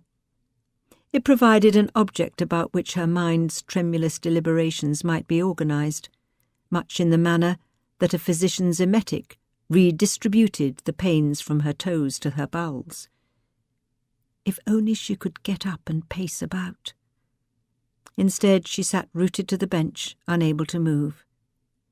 A crawling sensation on her sensitive fingers was a trail of ants, unaware of her intrusion, collectively treating her as a log or a branch fallen across their path. Soon she was caught up imagining her feet and legs, her hands and arms, slowly transforming into wood and bark. She was no more a woman waiting to take part in an urgent conversation, but a part of the garden, the claws of a jay in her hair, its bill digging into her scalp as it fussed about weaving sticks to make its nest. A sound of laughter, and there was Lise, walking closely beside Father Etienne, turning her pretty head to look up at him. Marie-Catherine was reminded of his visit to the brothel and steeled her resolve. The priest expressed his condolences, and she brushed them away. From her bag, she removed the veil Matthias Carlier had sent for Nicola to wear to her execution. The letters he had written for Marie-Catherine to pass on. To her immense relief, Father Etienne confirmed that he would be acting as Nicola's priest. The bishop's thankful I'm stepping in on his behalf. He talks in flourishing sermons, but when it comes to consoling a condemned prisoner, he's not quite able to muster our Lord's strength. Taking her fingers in his, as if in preparation for his duties the following day, he inquired if she had anything else for him to deliver to Nicola. She allowed him to hold her hands, even though he squeezed them too tightly for her comfort. Drawing in a breath, her eyes downcast, she spoke her blasphemous request. She could not watch the priest's expression change as she explained herself. While I have every respect for the religious conversion you profess Nicola has made, she said, and that the prayers you will offer tomorrow will take care of her soul, I fear it's not nearly enough. Your parishioner and my dear friend is to be tortured. Please, I am willing to beg, she implored. Will you help us? It would be a mortal sin, replied Father Etienne, dropping her hands and moving away from her. He sat back against the bench, pressing the heels of his palms against his eyes. It would not be your first, countered Marie-Catherine, her voice grave. We're not asking you to perform black magic. I am not a witch. Father Etienne wrung his fingers through his grey hair. He glanced at her face, a tide of secrets washing behind his eyes. But she saw through the murky water, all the way down to the floor of that river, the slimy-skinned eels winding through the reeds, the mossy barnacled timbers of a sunken boat, the silver wriggling flash of a school of fish. If you are unwilling on my behalf, and on behalf of your parishioner, then might you consider it as a favour to Angelina? She's tormented by the verdict. Put yourself in her shoes.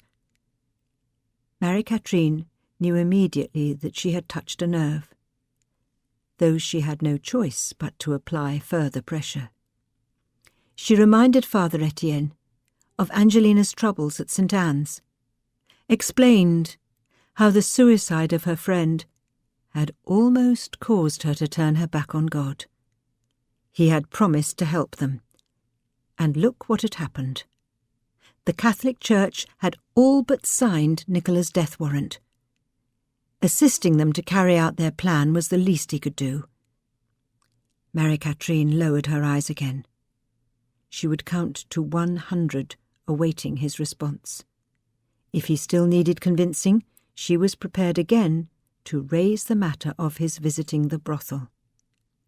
It felt as if she had stumbled into a war between men and women, and she was merely girding herself for the next battle. The more Father Etienne resisted, the faster the blood in her heart pumped, her determination to convince him as deadly as any strike from a sword. She sensed the bounds of reason loosen. She could see how outlandish her proposal was, and yet she could not change course on the campaign to have her demands met, even if it meant reminding the priest of his failures, humiliating him through and through.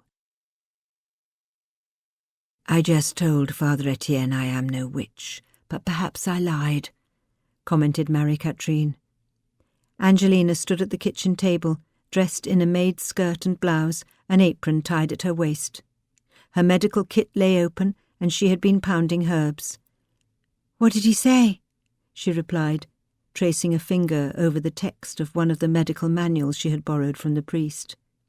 Marie-Catherine removed a little brass box, in the shape of a seashell, from the pocket-bag tied to her belt, and placed it on the page her daughter was reading.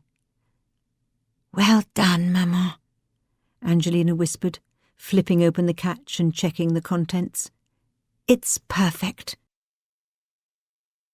Marie-Catherine inquired if any messages had been delivered in her absence, and Angelina pointed to a small pile of envelopes on the table. "Is it difficult to prepare?" "Not at all," said Angelina, glancing at her, watching as she opened the first envelope. "I read several formulae to check on the dosage, but the apothecary's preparation is ready for use. No wonder the tincture's so expensive. It has powdered ambergris, gold and pearl mixed into it, and a lot of brandy." Marie-Catherine nodded, her lips pressed together in concentration. Deirdre had written that there were several seats available if they wished to watch the execution together. They would be viewing it from an apartment belonging to a friend of Pierre's that overlooked the Place de Grève, where the scaffold was to be erected. There had been an explosion of demand to hire such places, and the owners were asking as much as 10 pistoles for a viewing spot, more than their quarterly rents. They would have to let Deirdre know immediately. She had been inundated with requests, and the positions were filling quickly. "I'm glad to help Nicola, of course, but I must say I think she was a fool to attempt such a thing," said Angelina, eyes on her work, as though she would not be found out. Marie-Catherine put the letter on the table. "What on earth do you mean?" "Come, Maman. She has every motive, and there are witnesses. You do not truly think her innocent of the crime, surely?" "Of course I do. What do you imagine I've been doing these weeks in rushing around and trying to have her freed? Speculating like this is beneath you. I raised you to know better." Angelina made a sound from deep inside her throat. Was she scoffing? She did not look away from her task. "Perhaps you were masking your own guilt, trying to make it go away, like your other mistakes. Mary Katrine drew a chair out from the table and sat down, her legs weak. If you think for a moment I had anything to do with the attack on Claude Tiquet, well, what? Demanded Angelina in a low voice. You'll send me back to St. Anne's? She wiped her hand on her apron. Well, Maman, I have news for you. I won't be going. Her daughter stood glaring at her, her arms spread apart, her knuckles tightened into fists and pressed against the table surface. She was breathing heavily. After this? Said Mary Katrine, sweeping her hands to indicate Angelina's medical equipment. She offered a small smile. Perhaps with levity she could reach her daughter. Angelina's defensive posture relaxed. She looked away. I didn't really think you were involved. Alphonse suggested it to me because you asked him to assist with Nicola's case. Mary Katrine recoiled. The conniving little beast. He should keep to writing fairy tales, she muttered. From an outsider's viewpoint, perhaps her immense concern about Nicola's predicament seemed a little unusual, but she had been carrying out her duty as a friend. Angelina recovered her composure. She asked Mary Katrine to not think poorly of Alphonse. It's a natural conclusion to draw, and he's not the only one, I imagine, given what you did to Papa. What I did to your Papa? Mary Katrine gave a shrill laugh. Please tell me what new crimes he claims I've committed against him. It's an old one, Maman, which has been kept secret from me. His incarceration in the Bastille. There was a heavy silence. Have you finished the preparation? Asked Mary Katrine, her voice brusque. Almost, replied Angelina. Have the courier deliver it to Father Etienne, and then join me in my chamber. We have letters to write. Angelina nodded meekly. Her face was flushed. Her hands trembled as she folded away her medicine kit. This ends CD 9.